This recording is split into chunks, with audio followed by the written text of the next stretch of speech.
के बारे में सीरम इंस्टीट्यूट जो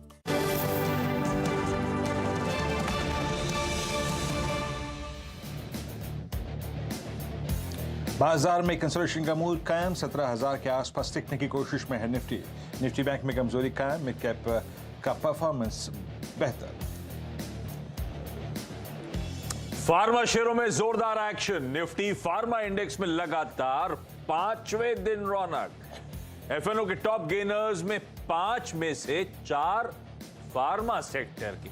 उधर विंडफॉल टैक्स घटने से ओएनजीसी ने लगाई 5% की छलांग।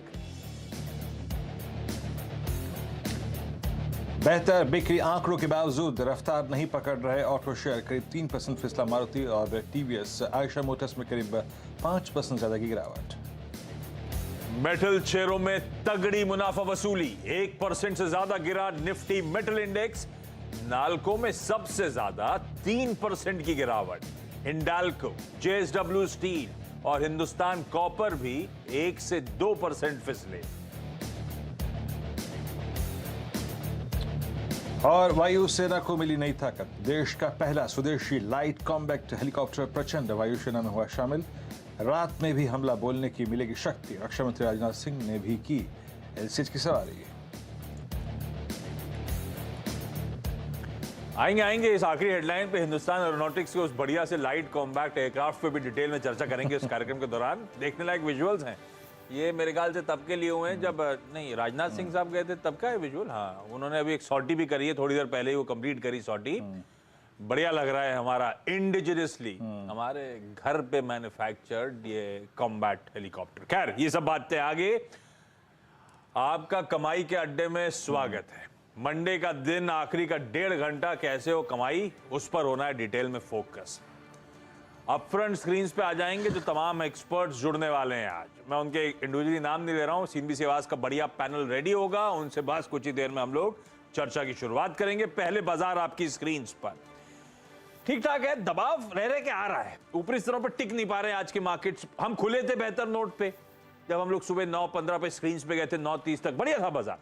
उसके बाद मोमेंटम फिजल आउट हुआ, फिर लग रहा था नहीं रिकवरी की कोशिश चल रही है, पर वो रिकवरी टिक नहीं रही है। ऊपरी स्तरों से फिर वो दबाव है, ठंडा पड़ा है बाजार और इस समय 3/4% से ज्यादा के दबाव के साथ निफ्टी कामकाज कर रहा है। 136 135 अंक का दबाव और 16,950 960 का जोन है। ऐसे ही निफ्टी बैंक आपकी स्क्रीन पर आएगा, वहां पे भी 1% से ज्यादा का दबाव हो गया। इस समय 400 पॉइंट, खुले 300 पॉइंट दबाव के साथ थे, खुले तो बल्कि कम थे, 300 पॉइंट के दबाव आया था, फिर मोमेंटम पकड़ने की कोशिश करी और अब फाइनली पूरी तरह से फिजल आउट। 1% से ज्यादा का दबाव देखने को मिलेगा। इस बीच हुआ क्या, अभी वीरू के पास जा रहा हूं, पहले निफ्टी और निफ्टी बैंक पे क्या व्यूज बन रहे हैं, किस तरह का बिल्डअप हो रहा है, उस पे बातचीत करेंगे। इस बीच हुआ क्या है, ग्लोबली यूएस के बाजार अभी भी जहां हमने छोड़ा था सुबह मिले जुले छोड़े थे। डाउ स्लाइटली इन ग्रीन टाइप्स था, बाकी नैस्डैक 0.5% दबाव में था, वो वैसे ही है इंडेक्सेस, ऐसा नहीं है कि वहां पे कोई ज्यादा बदलाव हुआ है। तो वो यूएस के फ्यूचर्स रिकवर हो रहे, तो उसके बाद खुले तो ठीक थे, और उसके बाद हम अपनी चाल चल रहे हैं। उसके बाद हमने जो फ्राइडे को अच्छे मूव्स दिखा दिए, तो उसके बाद से थोड़ा मुनाफा वसूली का दबाव हावी होता हुआ आपको इस समय नजर आएगा। यूएस के फ्यूचर्स फ्लैट से नेगेटिव, यूके या फिर यूरोप के मार्केट्स अभी फ्रेश वो खुले, सब दबाव में 1.5 से 1% का दबाव अक्रॉस यूरोपियन बेंचमार्क। वो कैक, डैक्स और फुटसी तीनों इंपॉर्टेंट मार्केट्स आपकी स्क्रीन पर।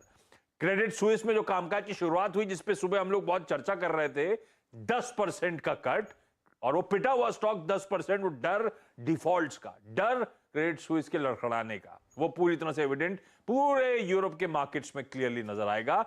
बड़े इंस्टीट्यूशंस का फेल होने का डर। और एक और चीज हुआ क्या था बीच में, आपको याद होगा, लिज ट्रस बनी नई पीएम। लिज ट्रस ने अनाउंस करे थे टैक्स में कट्स वगैरह, और सरप्राइजिंग था सबके लिए कि उल्टा हो गया था। तो ट्रूसोनॉमिक्स उस पर वर्डिक्ट दे दिया था यूके के बाजार ने। पाउंड मल्टी डिकेड लोज पे चला गया था, रन ऑन एसेट्स था लिटरली यूके के बाजारों में, कोई मॉर्गेज डील नहीं करना चाहता था। तो फिर क्या कर रहा था, यूके के सेंट्रल बैंक ने एडिशनल पैसा जोकने की खबर आई। जब सब टाइटनिंग कर रहे थे, उनको पैसा जोकना पड़ा था। आज अभी थोड़ी देर पहले की अपडेट यह है कि यूके की सरकार ने उस फैसले को अबॉलिश कर दिया। अब वो जो लिस्ट ट्रस्ट की सरकार ने फैसला लिया था विदहेल्ड कर दिया गया, रोक दिया गया है। अब वो कंप्लीट यू टर्न लेती हुई कि यूके को समझ में नहीं आ रहा है करना कैसे, प्रॉब्लम को एड्रेस कैसे करना है, वो भी सब स्क्रीन पे प्ले आउट हो रहा है। वो पूरा यूरोप का बाजार इसीलिए सब चीजों के चलते नर्वस। लेकिन आज सुबह जो लेवल्स वीरू ने मेंशन करे थे, वो पहला बेस और कन्विक्शन था कि बहुत ज्यादा पैनिक वाली स्थिति नहीं है। वो बेस जो पहला मेंशन था मेरे ख्याल से 16886 के आसपास का पहला वो लेवल था। हमने उसकी सैंक्टिटी को अभी तक मेंटेन करा हुआ है। वो देखिए आपकी स्क्रीन पे पहला बेस। हम वोलेटाइल हैं लेकिन उसकी सैंक्टिटी मेंटेन करके चल रहे हैं। वीरू क्या रीडिंग है भाई? ऑलमोस्ट दिन के कल्मिनेशन की तरफ हम बढ़ रहे हैं। वोलेटाइल हैं, दायरे में हैं, पर इस वोलेटिलिटी के बीच की रीडिंग क्या कहती है निफ्टी को लेकर? पहले देखिए आशीष, आज सुबह हमने बात ये की थी कि हम आई थिंक एक सब्सटेंशियल शायद डिप के साथ खुल रहे थे जब एसजीएक्स निफ्टी था, बट हम बेस 1 को रिस्पेक्ट देंगे। बेस आपकी स्क्रीन पे था आशीष, और बेस 1, बेस 2 की बात ही नहीं करनी थी हमें, और इट वाज 16886 और 793। इस ट्रेजेक्ट्री को, और इनफैक्ट 816, इस ट्रेजेक्ट्री के ऊपर जब तक होगा बाय ऑन डिप्स की अप्रोच रखेंगे। और जो रेजिस्टेंस का लेवल था आशीष, वो था 17181। आज आपका रेस्ट 2 जो था वो था 121। आज का निफ्टी का इंट्राडे हाई देखिए, वो एग्जैक्टली अगर आप देखें करीब करीब 115 है, और इंट्राडे लो के आसपास हम ट्रेड कर रहे हैं। बट स्टिल ये जो लेवल है ये बेस 1 से लगभग अभी 50 पॉइंट ऊपर है। तो मैं अपने उस व्यू पे बरकरार हूँ। No shorting thoughts, no. देखिए अभी भी हम शुक्रवार की कैंडल के जो वाइल्ड कैंडल थी, जिसने ऑलमोस्ट एक रिवर्सल जैसी संज्ञा थी, जो अपने आप में अगर आप देखें डेली चार्ट्स पे 200 डे एक्सपोनेंशियल मूविंग एवरेज को होल्ड करती है, और वीकली कैंडल लास्ट वीक की उसका लो है करीब करीब 50 वीक एक्सपोनेंशियल मूविंग एवरेज। मेरा तर्क अभी भी है कि मैं शॉर्ट नहीं करूंगा। शॉर्ट तब करूंगा जब मार्केट कंप्लीटली मैसेज देगा जनाब कि मैं 793 के नीचे स्लिप कर रहा हूं। जब ये स्लिप करेगा तब शॉर्ट करेंगे for a possible target zone of 746, 710 और 673, but not exactly right now Ashish. मेरी अभी भी अप्रोच होगी, ये लेवल मार्केट होल्ड कर जाएगा। कर जाएगा कि नहीं कर जाएगा, इस वक्त के स्टैट्स क्या कहते हैं उसको देखने की कोशिश करते हैं। और आशीष मैं एक और चीज़ कहूँगा, अभी जब तक ये चैनल है ऊपर की तरफ 17121 और नीचे की तरफ 16800, लगभग आप समझ लीजिएगा कि 16793, माफ कीजिएगा, इस चैनल में बाय ऑन डिप्स ही करूंगा मैं शॉर्ट नहीं करूंगा। ये देखिए आशीष, आपकी स्क्रीन पे 17000 पे कॉल आइटर हैं, 100 पे कॉल आइटर हैं, 200 पे कॉल आइटर हैं, लेकिन 17000 के पुट में 38 लाख पुट बिके। 16 पे करीब 11 लाख, 16,800 पे लगभग 7,45,000। But it's more about that average जो हम उस रेंज में छोड़ के आए हैं, दैट इज 200 एक्सपोनेंशियल एवरेज। तो Ashish, no shorting thoughts for the timing. US futures अगर आप देखें ठीक ठाक है, कोई बहुत पैनिक की स्थिति नहीं है, लेकिन मैं हर बार उस बेस के नज़दीक खरीदने की चेष्टा करूंगा। और मेरा एग्जिट जोन, आप यकीन मानिए आशीष, इस क्लोजिंग में भी अगर मैंने बाय किया है लोअर लेवल्स पे, तो मेरा एग्जिट जोन रहेगा करीब करीब 17,080 से लेकर 17,121 जो सुबह मेंशन किया था। अभी भी मैं उसी मत पर बरकरार हूं। No shorting thoughts still we violate 793 on the downside. Ashish बढ़िया, ये है निफ्टी की रणनीति। एक बार बताता हूं कौन सी पॉकेट्स ऑफ स्ट्रेंथ और वीकनेस है। फार्मा, प्रोड्यूसर साहब ने हेडलाइन में बहुत ब्यूटीफुली मेंशन भी कर दिया किस तरह का ट्रैक्शन फार्मा पिकअप कर रहा है। टॉप गेनर्स में कितने फार्मा स्टॉक्स की गिनती है। ऐसे बाजार में फार्मा देखिए आपकी स्क्रीन पर 1.5%, 1.25% का जंप। लास्ट वीक फार्मा, एफएमसीजी, कुछ हद तक आईटी, ये पॉकेट्स ऑफ एक्शन थे। चैनलाइज पैसा यहां हो रहा था। फार्मा आज भी बढ़िया आउट परफॉर्म कर रहा है।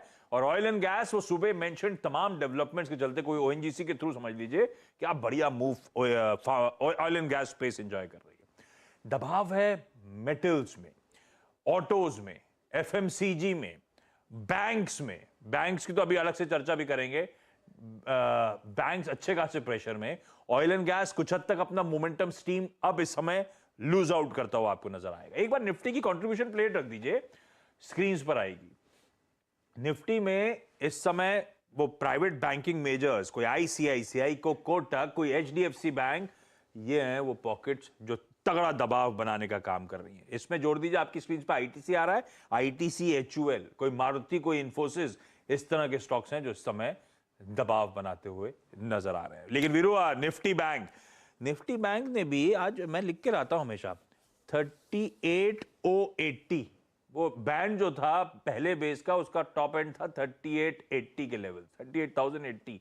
हमने दिन भर इस वोलेटिलिटी में अब तक उस बेस वन को वॉयलेट नहीं करा। हम वीक है निफ्टी बैंक पे, लेकिन वो रिस्ट्रिक्टेड डाउनसाइड और उस बेस को रिस्पेक्ट कर रहा है। वीरू, निफ्टी बैंक कैसा पोजीशन है? इंडिविजुअल कॉन्स्टिट्यूएंट्स देखकर रीडिंग क्या निकल के आ रही है? देखिए आशीष, मेरी क्लियर कट अप्रोच थी, दो सर्कमस्टेंसेस में बाय ट्रेड लेना है। देखिए पहली अप्रोच ये थी कि अबाव बेस वन क्या था मॉर्निंग का आशीष? बेस वन था हमारा, जो आपने मेंशन अभी किया, 38080 और 37960, यानी करीब करीब 80-40 या ये 120 पॉइंट का जो दायरा है ना आशीष, ये क्या है? पहले तो इसकी डेफिनेशंस को समझना पड़ेगा और डेली चार्ट्स पे या फिर वीकली चार्ट्स पे इसकी इंपॉर्टेंस क्या है। देखिए यहाँ पे कोई एवरेज तो फ्लोट नहीं कर रहा था, but it was, I mean, the put writers conviction zone of first weekly contract of October. ये अक्टूबर के पहले वीकली कॉन्ट्रैक्ट के पुट राइटर का कन्विक्शन जोन था। तो नो शॉर्टिंग थॉट्स, और मैंने दो सर्कमस्टेंसेज में आपको कहा था कि बाय ट्रेड कीजिएगा।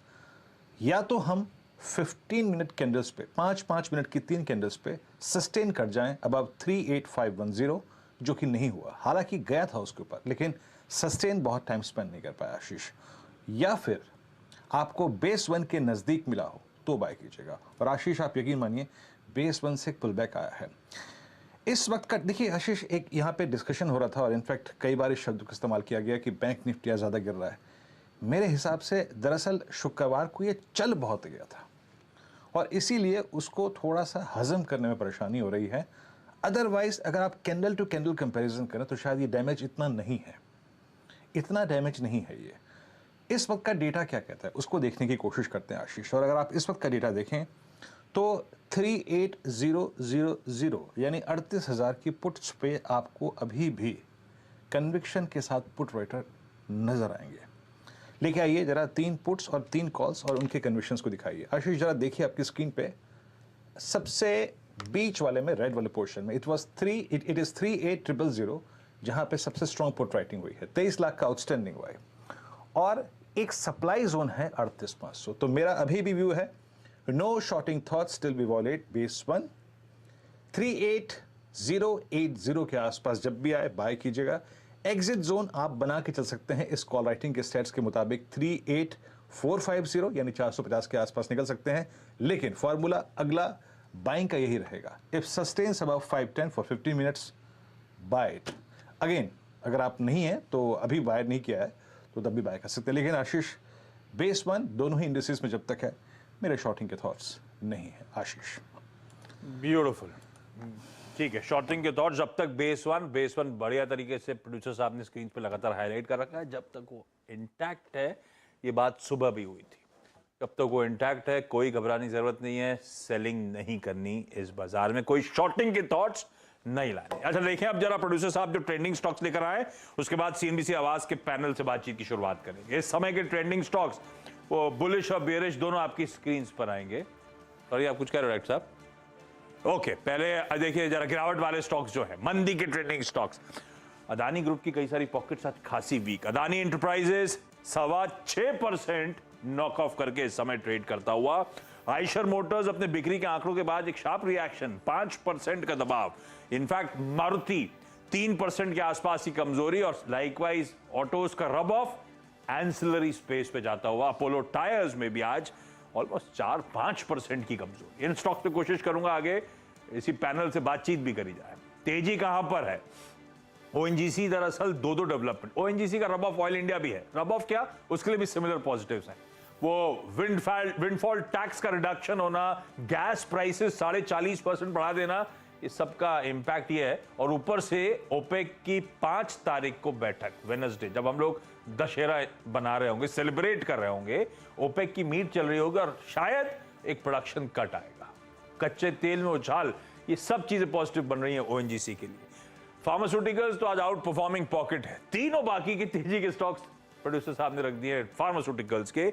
दिवीज लैब्स 2%, जाइडस लाइफ रह रहे के बहुत अच्छे मूव्स डिलीवर करें। एक बहुत बड़ा अंडर परफॉर्मिंग स्टॉक, यूएसएफडीए से मंजूरी आने की खबर के बाद 5.5% का उछाल। इनकी दवा को एक खबर आई थी, ल्यूपिन इसीलिए उछाल दिखा रहा है। हालांकि सतपुते साहब की और बाकी एक्सपर्ट की सुबह नजर पड़ी थी, शायद ये भी रीजन होगा। लेकिन दूसरा रीजन ये कि अंकलेश्वर यूनिट को जो EIA वो इंस्पेक्शन रिपोर्ट जो आई है, क्लीन चिट जो मिली है, ये उसका फायदा है ल्यूपिन। ये भी एक अंडर परफॉर्मिंग स्टॉक है क्योंकि इसके सारे यूनिट्स ज्यादातर यूएसएफडी की प्रॉब्लम से जूझ रहे हैं। तो पॉजिटिव खबर और शार्प रिएक्शन, 5.5% का वहां पे उछाल। चलिए इन स्टॉक्स पे और ऐसे कई सारे स्टॉक्स जिस पे बातचीत करनी है। पैनल दिखाइए स्क्रीन पे आप सबको। गुड आफ्टरनून, सतपुते साहब, मानस जी, सालुंखे साहब, अमित सेठ, शरद अवस्थी, ये सब जुड़ रहे हैं। साथ साथ आपकी स्क्रीन पे शिल्पा राउत है। आप लोग तो मिल लिए होंगे, मैं पहली बार शिल्पा जी से मिल रहा हूं, पहली बार उनके साथ शो कर रहा हूं। प्रभुदास लीलाधर की डेरिवेटिव लीड एनालिस्ट। मैम आपका भी स्वागत है। अच्छा, मैं अपफ्रंट हिंट दे देता हूं सबके पास कौन कौन से वो आज के वो जाने वाले। डॉक्टर साहब टीजर दिखाओगे क्या आप आगे के 4 के चौका का? तो अब से कुछ ही देर बाद 2:20 के आसपास शिल्पा जी आपके पास आऊंगा। एक बढ़िया सा सस्ता ऑप्शन, एक बढ़िया ऑप्शन आइडिया प्लीज आप आइडेंटिफाई करके रखना मैम। 2:30 के आसपास कोशिश होगी कि हम FNO सुपरस्टार ले लें। उसमें हम अमित सेठ साहब के पास जाएंगे जो एक बढ़िया सी आपको एक पिक देंगे। 2:40 पे मानस आपके पास आऊंगा। अभी तो आधा घंटा है, आधे घंटे बाद मानस, अभी इस बीच में मानस और भी स्टॉक्स हाईलाइट कर रहे होंगे, लेकिन एक चार्ट का चमत्कार अलग से मानस से हम 2:40 पे लेंगे और 2:50 पे अमित शरद अवस्थी साहब के पास जाना है। आज का बढ़िया एक मिड कैप फंडा आइडिया।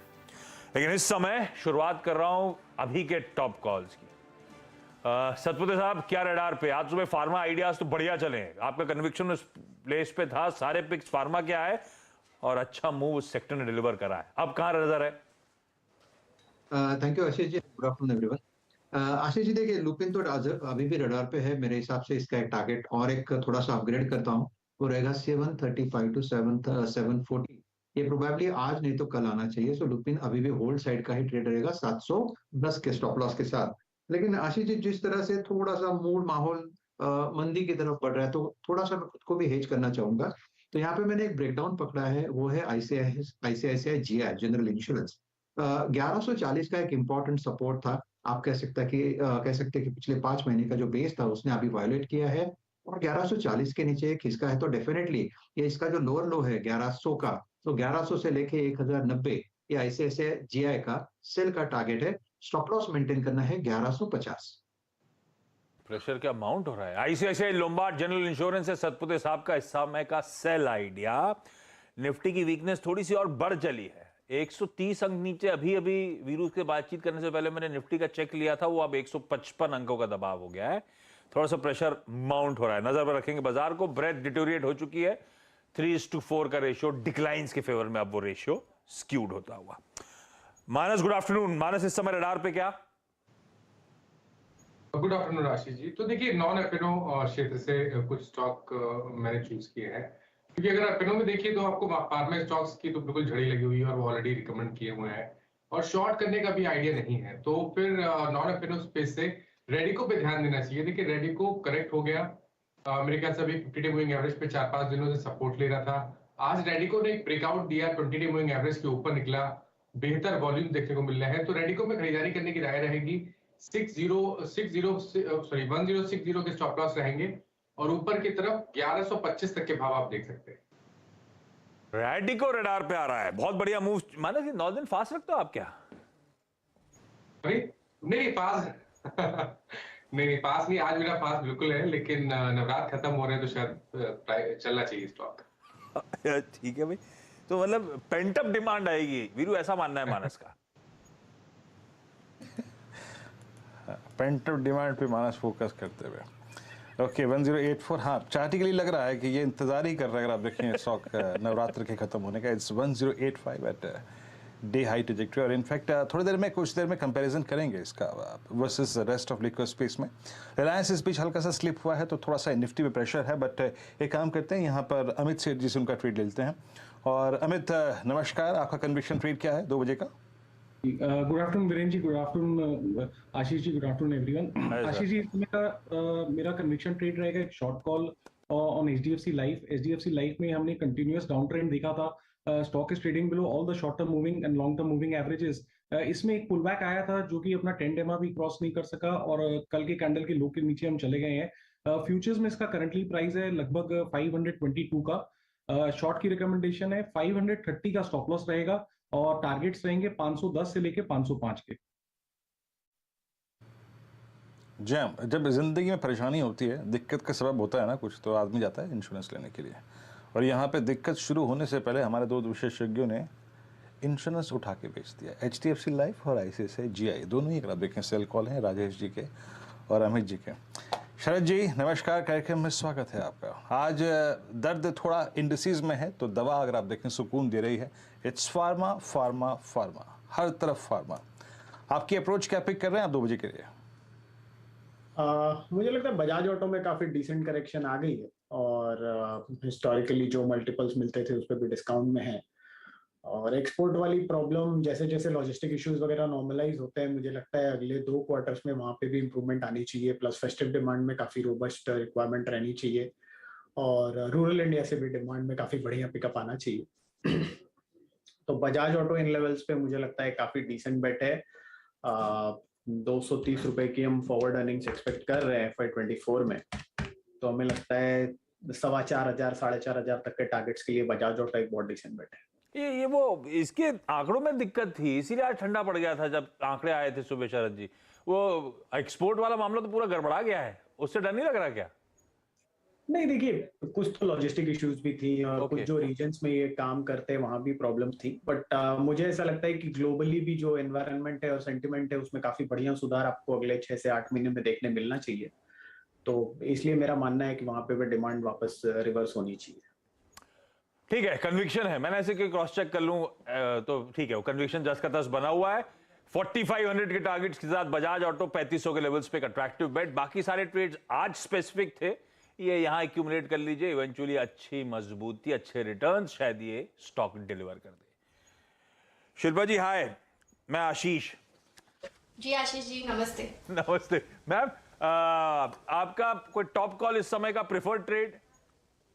मेरा एक्चुअली आईसीआईसीआई जीआई था बट ऑलरेडी वो हो गया है। ये शत्रु साहब ऐसे ही करते हैं। जी then I will go with Kotak bank. Kotak bank ने भी 1800 के नीचे अभी ट्रेड करना चालू किया है एंड बैंक निफ्टी में काफी प्रेशर है, तो Kotak bank is a sell for me now with stop loss of 1805 and target 1750 से 1730। कोटक महिंद्रा बैंक सेल का एक आइडिया शिल्पा जी की तरफ से आता हुआ। विकास सालुंखे भी जुड़ते हुए। विकास हाय, गुड आफ्टरनून। विकास, इस समय का top trade? Good afternoon Ashish जी। जैसे सुबह भी मैंने बोला था कि एल&टी आईटीसी मुझे वीक लग रहा है, उसके पीछे मुझे लार्ज कैप में ग्रासिम यहाँ पे वीक लग रहा है। यहाँ पे वापस वो 50 डीएमए के नीचे आते हुए देखने मिल रहा है, तो मुझे लगता है 1600 के टारगेट के लिए ग्रासिम यहाँ पे सेल करके जाना चाहिए। ऊपर में हमने नोटिस किया है कि आज इंट्राडे में भी हमने देखा था कि 1680 1670 यहाँ पे एक रेजिस्टेंस फेस होते देखने मिल रहा है, तो 1680 के स्टॉप लॉस से ग्रासिम को यहाँ पे सेल करके जाना है। नीचे में जो टारगेट बन रहा है वो 1600 का पहला बन रहा है और 1580 का एक दूसरा टारगेट यहाँ पे ग्रासिम में आते हुए देखने मिल सकता है। तो ग्रासिम अगर आप देखें आपकी यहाँ पे एक सेल कॉल है और एक 1640 पे अगर आप देखें आपका सेल कॉल है। चलिए एक दो स्टॉक्स ऐसे मार्क कर लेते हैं जिसे कहते हैं, आई मीन देखिए बाजार थोड़ा सा कमजोर है but still they are strong, और इनफैक्ट उस स्पेस में वीकनेस है but still they are strong. I mean मैं थोड़ा बात कर रहा हूँ कैपिटल गुड्स की, और उसमें BHEL का आइसोलेशन में ये मूव 61-65 पे डे हाई की डिजिक्ट्री में है। बीच में आप देखें इनको एक ऑर्डर की खबर भी आई थी, और BHEL का ये रनअप जो है 1 वे मूव है। एक ऐसे दौर में जब हमने बाजार में पेन देखा लास्ट 5 सेशंस में, 1 2 3 4 5, यस एग्जैक्टली 5, इसमें सबसे स्ट्रॉन्ग पुल बैक रहा। जरा प्लीज कैंडलस्टिक चार्ट में रखिएगा पिछले 5 सेशन का मूव। मानस ये जो मूव आया exactly 200 day exponential moving average से आया, और उसके पीछे अगर आप देखें न्यूज़ फ्लो ने भी इसको एक पुश दिया, बट इट्स नाउ 61-65। हमने लॉन्ग भी पिक किए थे इसमें। आपकी अप्रोच क्या है, ये क्या कर रहा है और ये कहाँ तक जा सकता है? देखिए, जिस तरह का आउट परफॉर्मेंस देखने को मिल रहा है, स्पेशली आज जब ज्यादातर स्टॉक में हमें वीकनेस देखने को मिल रही है मार्केट में वीकनेस के चलते, तो बीएचईएल में तो लगातार स्ट्रेंथ दिख रही है और आई थिंक 5वां दिन है जब हमें स्टॉक में ऊपर की तरफ का मूव देखने को मिल रहा है और आप उम्मीद कर सकते हैं कि ये रैली अभी भी कंटिन्यू रहेगी। 6450 तक के भाव देखने को मिल सकते हैं। तो अगर किसी के पास लॉन्ग पोजीशन है तो आप बिल्कुल बने रहिए। स्टॉप लॉस को थोड़ा ऊपर अब रिवाइज कर ले, 60 रुपए के नीचे स्टॉप लॉस रखिए और 6450 के टारगेट सेट करिए। बीएचईएल, हाँ, वो खबर के बाद से लगातार रह के बढ़िया ट्रैक्शन। खबर थी मेरे ख्याल से इन्होंने एनटीपीसी से 2 600 मेगावाट के बॉयलर्स का ऑर्डर बैक करा था, जहां तक मुझे याद आ रही है। उसके बाद से तो बढ़िया मोमेंटम, आउट परफॉर्मेंस दिखाने की कोशिश करता हुआ ये स्टॉक। खैर, इस समय 4 का चौके के पहले एलिमेंट का समय हो चुका है। दिखाइए भाई 4 का चौका, दिखाइए उसमें सस्ता ऑप्शन, तो दिखाइए शिल्पा जी को स्क्रीन। शिल्पा जी, क्या डिसाइड किया, कौन सा है आज का सस्ता ऑप्शन ट्रेड? क्योंकि बैंक्स में बहुत ज्यादा वीकनेस है तो मेरा सस्ता ऑप्शन रहेगा एसबीआई। इनमें एसबीआई 520 के जोन्स को अप्रोच कर रहा है एंड उसके नीचे वो बहुत वीक हो जाएगा टिल 500। तो मेरे हिसाब से यहाँ पे 510 का पुट ऑप्शन लेना चाहिए। 10 रुपए 40 पैसे के अराउंड अभी ट्रेड कर रहा है। टारगेट्स यहाँ पे आपको मिल जाएंगे 16 से 18 और आपका स्टॉप लॉस जो रहेगा वो 7 रहेगा। एसबीआई 500 वीकनेस बढ़ने वाली है एसबीआई में। सबको फंडामेंटली पसंद आ रहा है लेकिन चार्ट्स पे वीकनेस क्लियरली एविडेंट। 510 का पुट खरीद लीजिए एसबीआई का, 10 रुपए 40 पैसे पे, हाँ स्क्रीन पे उसी भाव पे खड़ा हुआ है। 7 रुपए का स्टॉप लगेगा। 16 से 18 तक के टारगेट्स ये पुट अचीव करके आपको दे सकता है। इस बीच लक्ष्मण जुड़ते हुए मेरे सहयोगी दिल्ली से, लक्ष्मण के पास अभी जाने वाला हूं एक बढ़िया एक्सक्लूसिव खबर के लिए। लक्ष्मण जुड़े, करेक्ट दिखाइए, ये बस लक्ष्मण के पास जा रहा हूं। इस बीच अदानी ग्रुप का पूरा पैक देखिए, पूरे अदानी ग्रुप के स्टॉक्स, अदानी इंटरप्राइजेज अब 7.5%, Adani green, Adani total gas, Adani Wilmer, सब 5 से 7% की कमजोरी। और पता नहीं, मुझे याद आ रहा है अभी आज की शीट में तो नहीं है, पिछले हफ्ते फ्राइडे को मानस हमने अदानी एंटरप्राइजेज पे एक सेल इनिशिएट किया था ना? जी बिल्कुल, क्योंकि अदानी ने अगर आपको याद हो तो मैंने सेल तब दिया था जब पहली बार फ्राइडे के सेशन में, नहीं थर्सडे के सेशन में 20 डे मूविंग एवरेज के नीचे फिसला था। तब अदानी इंटरप्राइजेज में एक सेल का कॉल दिया था और 50 डे मूविंग एवरेज के टारगेट थे जो कि 3200 रुपए के थे, जो कि ऑलरेडी आज अचीव हो चुके। क्या बढ़िया ट्रेड रहा वो, और वो टारगेट्स अचीव होते हुए बहुत तगड़ा प्रेशर सारे ग्रुप के स्टॉक्स इस समय झेलते हुए। सिर्फ एक अल्ट्राटेक को हटा दूं तो सारों में अल्ट्राटेक फ्लैट है, बाकी सब जगह क्रॉस द बोर्ड 3 से लेकर 7-8% तक की कमजोरी। अब चलिए लक्ष्मण की वो जो एक्सक्लूसिव है उसके लिए लक्ष्मण के पास जा रहा हूं। कुछ port related developments Lakshman gather करते हुए आपकी स्क्रीन पे नीचे चलने शुरू भी हो चुके हैं। लक्ष्मण, क्या अपडेट है भाई? Good afternoon. देखिए, दरअसल सरकार कांडला पोर्ट पे 2 बड़ा हब बनाने जा रही है। एक जो होगा वो होगा आपको मल्टीपर्पस कार्गो बर्थ बनाया जाएगा और दूसरा होगा कंटेनर टर्मिनल बनाया जाएगा। ये दोनों लॉजिस्टिक के लिहाज से, एक्सपोर्ट इंपोर्ट के लिहाज से काफ़ी महत्वपूर्ण माना जा रहा है। ये कांडला के पास बनेगा, ये टूना टेकरा एक जगह है वहाँ पे बनाया जाना है। ये जो मल्टीपर्पस कार्गो बर्थ है वो 1720 करोड़ रुपए यानी 1720 करोड़ रुपए की लागत से बनाया जाएगा और 18.33 मिलियन मेट्रिक टन पर एनम इसकी क्षमता होगी। दूसरा जो कंटेनर टर्मिनल है वो उसकी लागत करीब 4243 करोड़ रुपए होगी और इन दोनों ही प्रस्ताव को कैबिनेट के पास भेज दिया गया है और बहुत जल्द, सूत्र कह रहे हैं कि बहुत देर हुआ तो इस महीने के आखिर तक कैबिनेट से इसको मंजूरी मिल ही जाएगी। और इस दोनों प्रोजेक्ट को लेकर के रोड शो किया गया था तो उस वक्त कई सारी कंपनियों ने इसमें दिलचस्पी दिखाई थी, जिसमें Adani port and special economic zone limited, JSW infrastructure, Navayuga engineering जैसी कंपनियां थी जिन्होंने इसमें दिलचस्पी दिखाई थी। अब इन कंपनियों को दिलचस्पी को देखते हुए सरकार ने इस प्रस्ताव को अंतिम रूप दे दिया है और बहुत जल्द इसे कैबिनेट से मंजूरी मिलेगी और फिर इसका बनना शुरू होगा। खास बात यह है कि इस दोनों प्रोजेक्ट में सरकार 30 साल तक कंसेशन देगी और जरूरत पड़ा तो 20 साल तक और कंसेशन को आगे बढ़ा सकती है। और उसको फिर इतने समय सीमा के लिए जो आप कह रहे हो उस तो ऑपरेट भी करेंगे। ऑपरेट भी करेगी। जो ये पब्लिक प्राइवेट पार्टनरशिप के मॉडल पर ये प्रोजेक्ट डेवलप किया जाएगा, तो जो प्राइवेट पार्टनर होगा उनको ऑपरेट करने की जिम्मेदारी दी जाएगी डेवलप करने के बाद। और ऑपरेट करने के दौरान चूंकि शुरुआती दिनों में नुकसान ना हो, इसकी भरपाई के लिए सरकार कंसेशन देगी। पहले चरण में 30 साल तक के लिए कंसेशन देगी, उसके बाद अगर जरूरी हुआ कि और इसको आगे कंसेशन जारी रखना है तो 20 साल के लिए और कंसेशन देगी। और इसका जो लाइसेंस फी है वो काफी कम, मुश्किल से 1 रुपए के आसपास रखे जाने की संभावना है। मुख्य मकसद यह है कि स्पोर्ट के जरिए जो कार्गो मूवमेंट है उसको आसान किया सके, खासतौर से जो बड़े कंटेनर होते हैं, स्टील के होते हैं, सीमेंट के, फर्टिलाइजर के, उन सारे का मूवमेंट इन दोनों टर्मिनल से आगे हो सकेगा। आरएफक्यूज रोड शोज के समय इन companies Adani port, JSW infra, इन सब ने इंटरेस्ट दिखाया था। अब देखते हैं कैबिनेट से जब हरी झंडी आती है उसके बाद क्या डेवलपमेंट्स होते हैं। लक्ष्मण, वो कैबिनेट और सीसीए की बैठक होती है वेडनेसडे को, आमतौर पे वीकली शेड्यूल होता है। इस बार तो दशहरा पड़ेगा, फिर तो हो सकता है कि दशहरा के बाद एक दिन के बाद इस बैठक को रखा जाए, क्योंकि अभी तक कल कैबिनेट हो इसकी जानकारी अभी तक नहीं दी गई है। लेकिन जैसे जानकारी मिलेगी हर हफ्ते की तरह आपके पास पहले जानकारी इंतजार रहता है भैया उस दिन का कि लक्ष्मण आएंगे, कुछ बढ़िया खबर लाएंगे, स्क्रीन पे हरकत, एक्शन देखने को मिलेगा। लेकिन चलिए, इस डेवलपमेंट के लिए थैंक यू सो मच। आज वैसे अदानी ग्रुप का दिन अच्छा है नहीं, तो अदानी पोर्ट्स तो वैसे ही थोड़ा सा, ये वैसे अपने पैक में, अपने पीयर्स में सबसे ज्यादा रेजिलिएंट टाइप स्टॉक है, लेकिन आज तो ये भी खैर 2-2.5% के आसपास ही कमजोरी। खैर, इस पे जब चर्चा हो ही गई है तो इस स्टॉक पे किस तरह का बिल्डअप देखने को मिल रहा है। शिल्पा जी, एक बार अदानी पोर्ट्स देखेंगे आप क्या? जी, अदानी पोर्ट्स में डेफिनेटली आज थोड़ा बहुत ज़्यादा सेलिंग प्रेशर है। यहाँ से सुबह थोड़ा था स्ट्रेंथ, सबको लगा कि यहाँ पे अपने को मिलेगा कुछ, लेकिन स्टॉक में वीकनेस है। And just a second,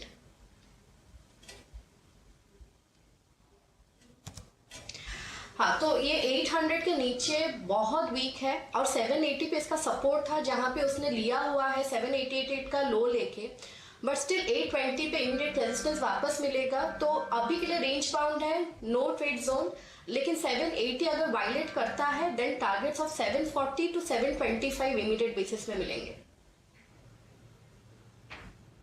okay, Adani ports आपके स्क्रीन पे 798 पर वीकनेस के साथ ट्रेड करता हुआ। इस बीच लेके आइए आज का, अगर आप देखें जो सबसे हॉट सेगमेंट था वो था फार्मा, लेकिन सबसे वीक सेगमेंट क्या है आज? जो प्राइस डैमेज है ऑटो में काफ़ी सिवियर हुआ है। इट्स 12,454। निफ्टी ऑटो इंडेक्स एक अटेम्प्ट था शुक्रवार को स्ट्राइक करने का 50 डे एक्सपोनेंशियल मूविंग एवरेज, लेकिन सक्सीड नहीं हो पाया। आज कोलैप्स हुआ, डे लो पर। आज ऑटो में गजब शॉर्टिंग हुई है और प्राइस डैमेज भी काफ़ी सिवियर हुआ है। Look at Maruti, specially Eicher motors, एक typical candle reversal at all time high अगर आप देखें इस स्टॉक में क्रिएट हुआ है। और आयशर मोटर्स हो गया, उसके बाद आप देखिए तो मारुति में काफ़ी डैमेज है, अपोलो टायर्स को देखिए काफ़ी डैमेज है। बट मानस, शॉर्टिंग के लिए कोई अप्रोप्रिएट है या फिर आप कहेंगे कि नहीं? ये मेरा प्रश्न थोड़ा जल्दबाजी में है, specially considering month of October, it's a festival week. ठीक है, आज अगर आप देखें सेल्स नंबर के बाद एक क्विक रिएक्शन है, बैकफुट पे स्टॉक्स हैं, लेकिन लॉजिकली ये अच्छे एंट्री पॉइंट प्रोवाइड कर रहा है या फिर लॉजिकली ये एक सेल आपको करने की गुंजाइश दे रहा है? और आपका प्रेफर ट्रेड ऑटो में कोई हो तो बताइएगा। देखिए, डिसअपॉइंट अगर किसी ने किया है तो मारुति ने किया है, क्योंकि मारुति अपने 100 डे मूविंग एवरेज के नीचे फिसला है। तो अगर शॉर्ट करने का इरादा हो तो मैं समझता हूँ कि यहाँ पर आप एक मंदी का ट्रेड ले सकते हैं, 8500 के पुट को खरीद के इस ट्रेड को ले सकते हैं। लेकिन अगर आप बात करें जो बेसिक ट्रेंड की, तो मैं नहीं समझता कि बहुत बड़ा क्रैक हमें यहाँ पर ऑटो क्षेत्र की कंपनी में देखने को मिलेगा, चाहे वो मारुति हो या महिंद्रा हो। आप टीवीएस मोटर्स की बात कर लीजिए, आयशर मोटर्स की बात कर लीजिए, पिछले दिनों हमने रैली देखने को मिली तो केवल एक रिएक्शन दिखता है, शायद एक थोड़ा सा करेक्शन और देखने को मिलेगा इन स्टॉक्स में। लेकिन एग्रेसिव होकर शॉर्ट कॉल मेरा समझना है कि थोड़ा इंतजार करें तो बेहतर रहेगा। अग्रेसिव होकर शॉर्ट कॉल नहीं लेना चाहिए ऑटो स्पेस। चलिए वीरू, अच्छा मैं आता हूं वापस आपके साथ, ऐसी स्टॉक पिकिंग कंटिन्यू करिएगा। लेकिन 4 का चौका का दूसरा एलिमेंट का समय हो गया है, वो है आज का एफएनओ सुपरस्टार। लाइए स्टिंग डायरेक्टर साहब स्क्रीन पे दिखाइए अमित सेठ साहब को। अमित जी, कौन सा एफएनओ सुपरस्टार आज का? जी, स्ट्रेंथ के साथ ही जाना चाहूंगा। स्ट्रेंथ फार्मा सेक्टर में क्लियरली विजिबल है। तो इसी सेक्टर से स्टॉक चूज किया है इप्का लैब्स। इप्का लैब का अगर हम स्ट्रक्चर देखें तो सारे अपने मूविंग एवरेजेस को इसने क्रॉस कर दिया है, सिर्फ 200 डे के नीचे 50 को भी इसने कंसोलिडेट करके क्रॉस कर दिया है। बोलिंजा बैंड के अगर पैटर्न्स देखें तो वहां पे भी एक क्लियर ब्रेकआउट नजर आ रहा है। तो मोमेंटम है स्टॉक में, मुझे लगता है स्टॉक ऊपर जा सकता है। बाई की सलाह है। 934 का फ्यूचर्स में प्राइस है। टारगेट लगभग रहेंगे 960 के और स्टॉप लॉस रखूंगा 920 रुपए का। इप्का लैब्स फार्मा आज लाइमलाइट में, फार्मा में न्यूज भी है, कोई ल्यूपिन, कोई जाइडस, कोई इप्का इंक्लूडिंग। इप्का ने कहा था इनका सेकंड प्लांट कमीशन कर दिया 250 पौने 300 करोड़ रुपए की खर्च के बाद वो कमीशन हो गया है प्लांट। वो वीकेंड पे अपडेट आया था। तो सब फार्मा में खबरों का तड़का भी लगा हुआ है, इसीलिए आप देखना एक्शन और पिकअप हो रहा है। इस समय का एफएनओ सुपरस्टार इप्का लैब्स 934 पे मेंशन्ड, आपकी स्क्रीन पे उसी भाव पे 920 का स्टॉप, 960 के टारगेट्स के लिए अप्रोच करने के मौके। Veeru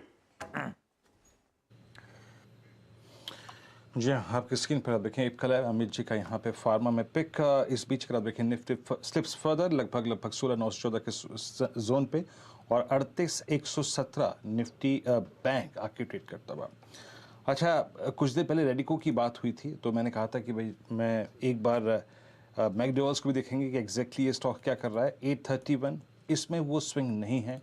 let's bring United Breweries then. United Breweries क्या कर रहा है आपकी स्क्रीन पर, इसको देखने की कोशिश करते हैं। 1680 नो, तो जो कंफर्ट बतौर कैश कॉल रेडिको खेतान में था वो लॉन्ग के लिए शायद इन दोनों स्टॉक्स में आ ही नहीं पाएगा। एक दो स्टॉक्स और मार्क कर देता हूं। सिप्ला को लेके आइएगा 1129। शुक्रवार को भी मेरा प्रश्न मानस से यही था और इनफैक्ट सचिन से यही था कि अब हम नेक्स्ट कौन सी स्ट्राइक की कॉल सिप्ला में पकड़ लें। अब आपको क्या लगता है इस वक्त राजेश सतपुते जी? 1129 it's a typical rounding bottom breakout, जिसका अगर मैं लॉजिकल टारगेट मान के चलूँ तो वो काफ़ी ऊपर का है। कोई हायर स्ट्राइक्स की कॉल ऑप्शन आपको इस वक्त इम्प्रेस कर रही है जहां पे एक प्लेन वनीला ट्रेड ले सकते हैं इसकी स्ट्रेंथ को प्ले करने के लिए अक्टूबर में? तो वीरेंद्र जी देखिए, सिप्ला में जिस तरह से ब्रेकआउट पैन आउट हो रहा है और जो फॉलो थ्रू मिल रहा है वो एक सच में बढ़िया पैटर्न है यहाँ पे बन रहा है 1120 के ऊपर। मेरे हिसाब से अगर आपको बीटीएस की पॉइंट ऑफ व्यू से भी सोचना है तो टारगेट शुड बी 1160 से 1170। सो अकॉर्डिंग टू मी, अगर आपको सिप्ला की जो एक सेफर बेट है आज के तारीख में, तो यहाँ पे मैं वही चेक करा तो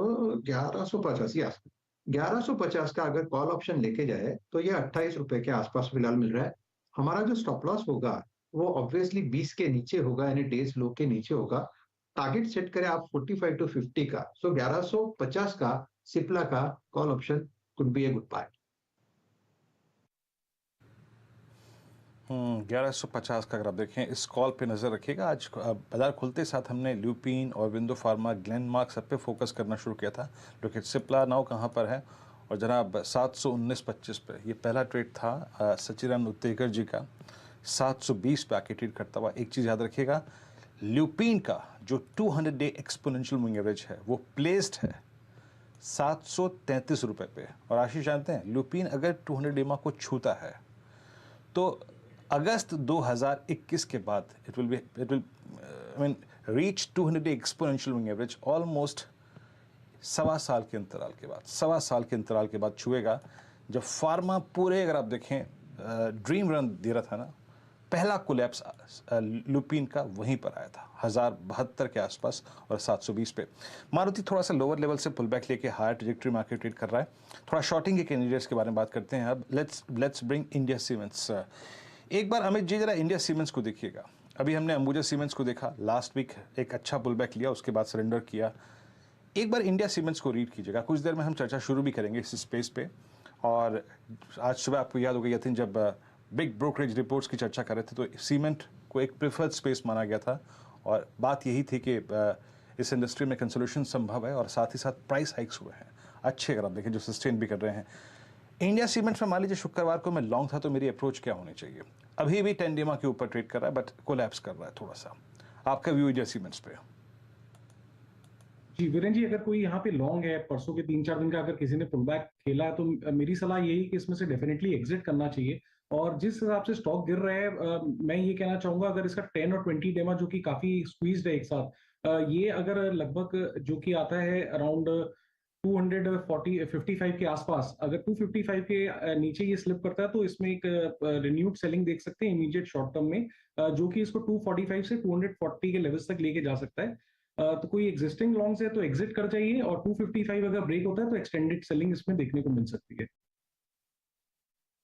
ओके, रखिए भाई ये इंडिया सीमेंट को रडार पे, और अब वक्त हो गया है एक और इंटरेस्टिंग पेशकश का। लाइए भाई स्क्रीन पे क्या चल रहा है।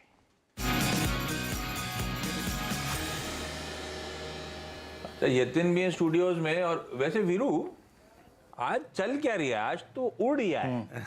वो देखा आपने वो लाइट कॉम्बैट एयरक्राफ्ट डेक कुछ विजुअल जो तो स्क्रीन पे दिखाइएगा। देख रहे थे राजनाथ सिंह साहब जब एक सॉर्टी लेने गए थे, बढ़िया लग रहा था अपना वो।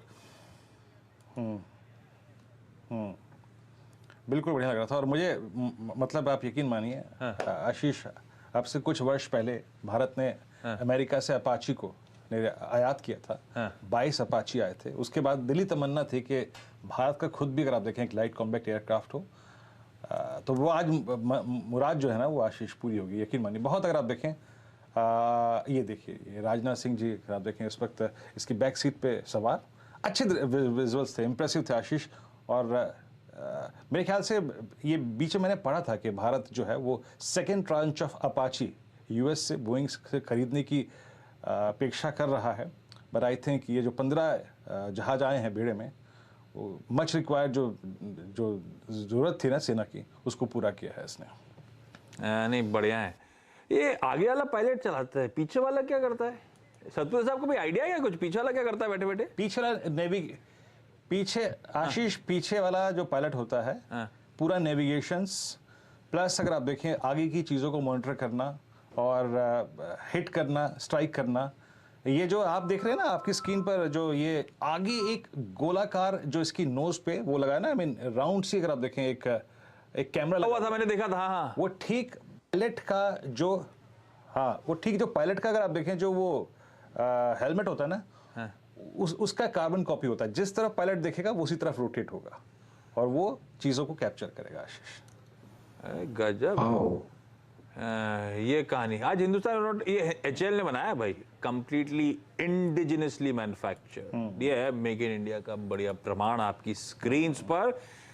बहुत बढ़िया। एक इंपॉर्टेंट वैक्यूम था जिसको ये फिल अप करता हुआ ये लाइट कॉम्बैट एयरक्राफ्ट। और मैं पढ़ रहा था शायद सियाचिन में कोई भी लाइट कॉम्बैट एयरक्राफ्ट पहला है जो इस हाइट तक जाके लैंड कर पाया। वीरू ऐसा है क्या?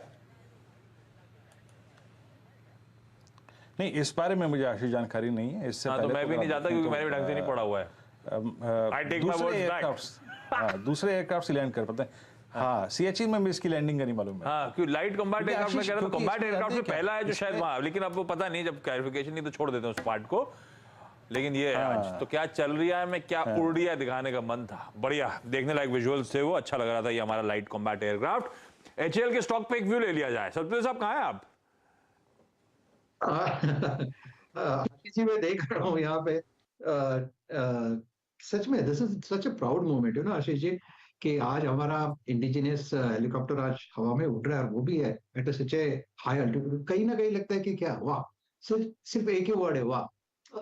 तो आशीष जी देखिए, HAL तो डेफिनेटली यहाँ पे टेक्निकली तो मैं यही कहूंगा कि HAL ठीक है, यहाँ पे थोड़ा सा प्रॉफिट टेकिंग हो रही है ये, लेकिन ये प्रॉफिट टेकिंग कहाँ तक आ सकते हैं? तो मेरे हिसाब से HAL का जो बेस बन रहा है उसका 50 DMI है, वो करीबन 2220 के आसपास है। तो मेरे हिसाब से यहाँ पे मैं सेल नहीं करूंगा, rather I would like to wait for a proper buy levels. अगर मुझे 2220 का लेवल मिलता है और इस लेवल के आसपास कहीं ना कहीं मुझे लगता है चार्ट के लिखे सेटल हो जाएगा, तो फिर मुझे लगता है वहां पे HAL का बाइंग मैं जरूर करूंगा।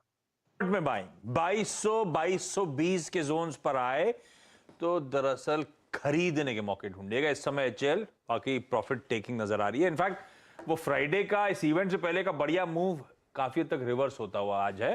अब देखते हैं आगे किस तरह का प्रेशर आया, तो सतपाल साहब खरीदने का मन बना रहे हैं। दूसरा, वीरू ने बात छेड़ दी थी, आज सुबह से सीमेंट रडार पे था, सुबह भी बात हुई, अभी वीरू इंडिया सीमेंट की बात छेड़ रहे थे, और यतिन सीमेंट स्पेस पे कुछ इंटरेस्टिंग लेकर आए। क्या चल रही है? तो आशीष देखिए, इतने दिनों से जब से ACC अंबुजा का अदानी ग्रुप ने एक्विजिशन का अनाउंसमेंट किया, एक्विजिशन कंप्लीट किया, cement stocks continuously run up पे हैं। लोगों को लगता है अभी कंसोलिडेशन इंडस्ट्री का होगा। तो हमने पिछले 30-40 सालों का डेटा निकाला, तो डेटा पहले देखते हैं। अगर हम 1990 की बात करें तो इंडिया की सीमेंट डिमांड थी केवल 44 मिलियन टन। 80% यूटिलाइजेशन पे तभी प्लांट्स चलते थे। अगर हम उसके 10 साल बाद देखें तो सीमेंट डिमांड दुगने से ज़्यादा हो गई, लगभग 105 मिलियन टन हमने किया और 80% यूटिलाइजेशन से किया। FY21 की बात कर लें यानी उसके 10 साल बाद तो 307 मिलियन टन यानी लगभग जो हमारा बेस ईयर था 1990 उससे लगभग 8 गुना ज़्यादा और 2000-2001 से लगभग 3 गुना ज़्यादा आपको सीमेंट की जो है मांग आती हुई दिखाई दी।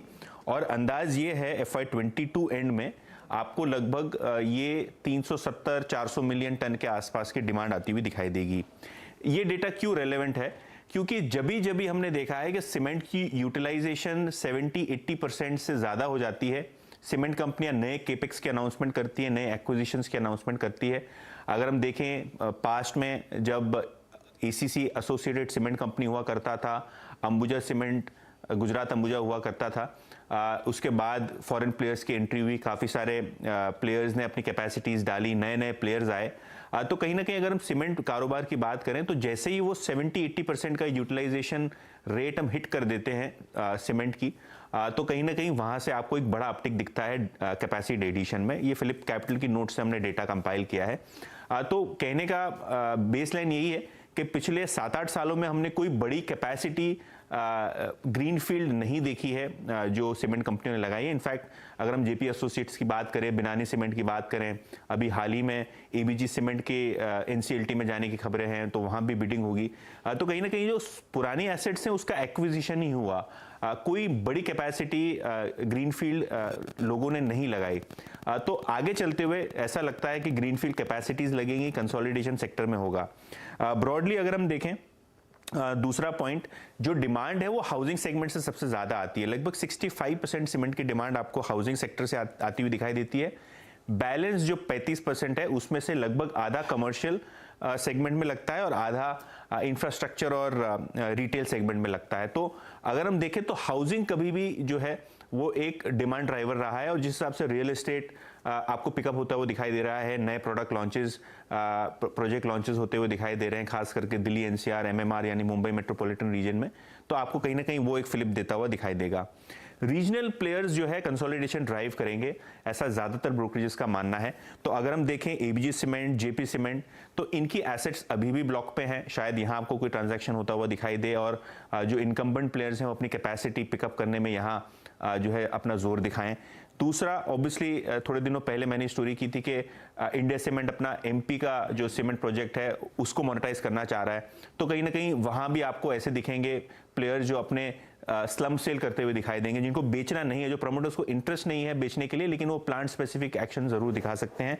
और दूसरे छोटे छोटे प्लेयर्स जो ब्रोकरेज मेंशन करती हैं जहां कंसोलिडेशन आपको देखने को मिलेगा या किसी प्रकार का स्टेक सेल हो सकता है, वहां Sanghi cement, Gujarat Siddhi cement, Heidelberg cement, ऐसे बहुत सारे नाम आएंगे छोटे छोटे सीमेंट प्लेयर्स जिनकी capacity 3 million ton, 5 million ton, 10 million ton है। JSW सीमेंट की अगर हम बात करें तो उन्होंने शिवा सीमेंट के अंदर एक बड़ा निवेश किया है, वहां राइट्स इशू के जरिए कैपेसिटी वो एनहांस कर रहे हैं क्योंकि वहां से उनको एक फंड आया है। तो अगर हम सीमेंट सेक्टर की बात करें तो लगभग वो दौर आ गया है जहां हमारा यूटिलाइजेशन रेट 65 से 75% के आसपास आ रहा है और वहीं ये ट्रिगर करता है नए कैपेसिटीज ऐड करने के लिए। तो देखना ये होगा कि किस हिसाब से सेक्टर का कंसोलिडेशन होता है और नई कैपेसिटीज ऐड होती है। ठीक है, तो ग्राफिक कह रहे हैं 66% पे पहुंच गए यूटिलाइजेशन लेवल्स, 75% के आसपास जब आता है आमतौर पे तो कंसोलिडेशन मतलब अपनी कैपेसिटीज बढ़ाना। कैपेसिटी बढ़ाने के लिए छोटे प्लेयर्स को खा भी सकते हैं, ब्राउनफील्ड वर्सेस ग्रीनफील्ड दोनों हो सकता है। और वो और इस समय तो बड़े बड़े प्लेयर्स और भी कदम रखते हुए स्पेस में, तो शायद ये कंसोलिडेशन के मूव्स और तूल पकड़ते हुए आगे नजर आए। तो ये है इंटरेस्टिंग सीमेंट की कहानी। अच्छा यतिन, थैंक यू। मानस को दिखाइए भाई वो 4 का चौके का तीसरा एलिमेंट जिसमें चार्ट का चमत्कार पे बातचीत करनी है। मानस, कौन सा स्टॉक इस समय? स्पेस से ही एक स्टॉक है और वो है CSB बैंक का। पैटर्न अगर आप देखें तो स्टॉक करेक्ट हुआ, कहीं ना कहीं 218, 219 की रेंज में सपोर्ट लिया जहां पर इसका 50 मूविंग एवरेज है और आज हमें वी शेप रिकवरी देखने को मिल रही है। ऑलरेडी हमने CSB बैंक में एक ब्रेकआउट देखा है 233 रुपए के ऊपर, काफी बेहतरीन वॉल्यूम देखने को मिले हैं और देखिए पॉइंट ये है कि जो मेन ट्रेंड है वो बुलिश बना हुआ है, हायर टॉप से हायर बॉटम का ट्रेंड है, तो आप उम्मीद कर सकते हैं कि पिछले हाईज भी बहुत ही जल्द ब्रेक हो जाएंगे। करंट लेवल पे खरीदारी करने की राय रहेगी, 231 रुपए का आपको स्टॉप लॉस रखना है और ऊपर की तरफ 250 के टारगेट सेट करना है। सीएसबी बैंक 237.90 पे अगर आप देखें स्ट्रॉन्ग प्राइस एक्शन लगभग 7% ऊपर शानदार मूव देकर ट्रेड करता हुआ। और जरा एक बार इसका थोड़ा सा डेरिवेटिव्स का भी डेटा दिखाइएगा। मैं इनफैक्ट बैंकिंग में आज एग्जैक्टली ओआई फ्रंट पे हुआ क्या है वो भी रख देता हूँ आपकी स्क्रीन पर। और सीएसबी अगर आप देखें तो के साथ साथ पूरा का बैंकिंग रखिएगा स्क्रीन पर। सीएसबी डी हाई पर है और ओआई के लिहाज से अगर आप देखें तो आज एयू स्मॉल फाइनेंस बैंक में और आईडीएफसी फर्स्ट बैंक में, इसी बैंकों की ट्रैजेक्टरी में सबसे ज़्यादा शॉर्टिंग हुई है आज। और इनफैक्ट एक्सिस बैंक में भी शॉर्टिंग हुई है और साथ ही साथ कोटक महिंद्रा बैंक जो भी कुछ देर पहले शिल्पा जी ने एक शॉर्ट कॉल लिया उसमें भी काफ़ी शॉर्टिंग हुई है। खैर ये सीएसबी बैंक पे था आपका व्यू। एक दो स्टॉक्स और मार्क कर देता हूँ यहाँ पर जो कि थोड़ा सा मूड ख़राब कर रहे हैं और आई थिंक अच्छे मूव के बाद कोलैप्स हो रहे हैं। लुक एट मैं मतलब मीनिंगफुल रेट की बात कर रहा हूँ। पोस्ट पॉलिसी हमने डीएलएफ में एक अच्छा मूव दिया था, देखा था, लेकिन डीएलएफ क्या हुआ, आई मीन जब पीसी हुई उसके बाद जब आई मीन रेपो रेट के बढ़ने की खबरें आई उसके बाद एक मूव आया, लेकिन 200 डीमा को जाके स्ट्राइक किया और थोड़ा सा बैकफुट पे आ गया। और अब ये जो शुक्रवार की कैंडल थी यानी जो उसकी बॉडी थी यानी जो उसका ओपनिंग पॉइंट था उसको वॉलेट कर रहा है 348.40 पे। राजेश जी जरा एक बार डीएलएफ को देखिएगा। अमूमन एक ऐसा जोन होता है जहां पे हम शॉर्ट करने में थोड़ा सा परहेज करते हैं, यही वो जोन है 348 से लेकर लगभग आप समझ लीजिए 345 के बीच में, जहां पे लगभग 4 वाइड लोअर शेडोज हैं जहां पे प्राइस टिका नहीं था। 348.40 पर आपका डीएलएफ पे प्राइस व्यू क्या है और कोई ट्रेड एक्शन अगर आपको समझ में आता है तो बताइएगा। वीरेंद्र जी देखिए बाजार में जब करेक्शन आता है तो मुझे लगता है ये इस सेक्टर में और इस पर्टिकुलरली डीएलएफ में थोड़ा स्टीप आता है। This is the observation which I am sharing. तो डीएलएफ अगर इन पर्टिकुलरली देखे तो मेरे हिसाब से 345 ये इसका जो रिसेंट लो है पिछले 3-4 दिनों में यहाँ पे होल्ड करने की कोशिश की है। तो 345 का लो जैसे ही वायलेट होगा उसके बाद मुझे लगता है यहाँ पे बहुत स्टीप फॉल हो सकता है। प्रोबेबली ये 310-300 को अनफोल्ड करे, लेकिन जब तक वायलेट नहीं होता तो क्या करें। देखिए मेरे हिसाब से जो पैटर्न है जो बाजार का थी मैं देख के डीएलएफ का 340 का पुट बाय करे, 11 रुपए पे ये फिलहाल मिल रहा है, 8 का स्टॉप लॉस होगा। इसका जो टारगेट सेट करना है मेरे हिसाब से कम 25 रुपीज का टारगेट सेट करे, क्योंकि 345 अगर टूटता है फ्यूचर में तो फिर यहाँ पे स्पर्ट मिलेगा, आई भी बढ़ेगा। सो ये डीएलएफ का 340 का पुट इज अ बाय 340 का। और मैं इनफैक्ट जब इसी स्पेस का दूसरा स्टॉक मार्क करूँ ना और उठाऊँ और उस पर बात करूँ तो आपको लगेगा जनाब ये डीएलएफ से भी कमज़ोर है, क्योंकि ये तो पहले ही वीक स्ट्रक्चर था। इवन इसने फ्राइडे को भी पुल बैक नहीं दिया और वो है गोदरेज प्रॉपर्टीज़। गोदरेज प्रॉपर्टीज़ पे मानस से मेरी कई बार बात हुई है। मानस इस चार्ट को देख के ना अब फ्रेंकली स्पीकिंग डर लग रहा है। मुझे याद होगा आपको याद होगा मैंने 5-7 दिन पहले आपसे प्रश्न पूछा था, क्या ये एक बड़े ब्रेकडाउन की तरफ बढ़ रहा है। आज का हाई देख लीजिए, that is exactly 10-day exponential moving average. और अगर मैं इस चार्ट को रीड करूं 7 दिसंबर 2020 से लेके अब तक के प्राइस के बीच में, तो एक मल्टी ईयर बेस शायद वॉलेट हो 1150 पे। आपका व्यू अब क्या है गोदरेज प्रॉपर्टीज पे मानस?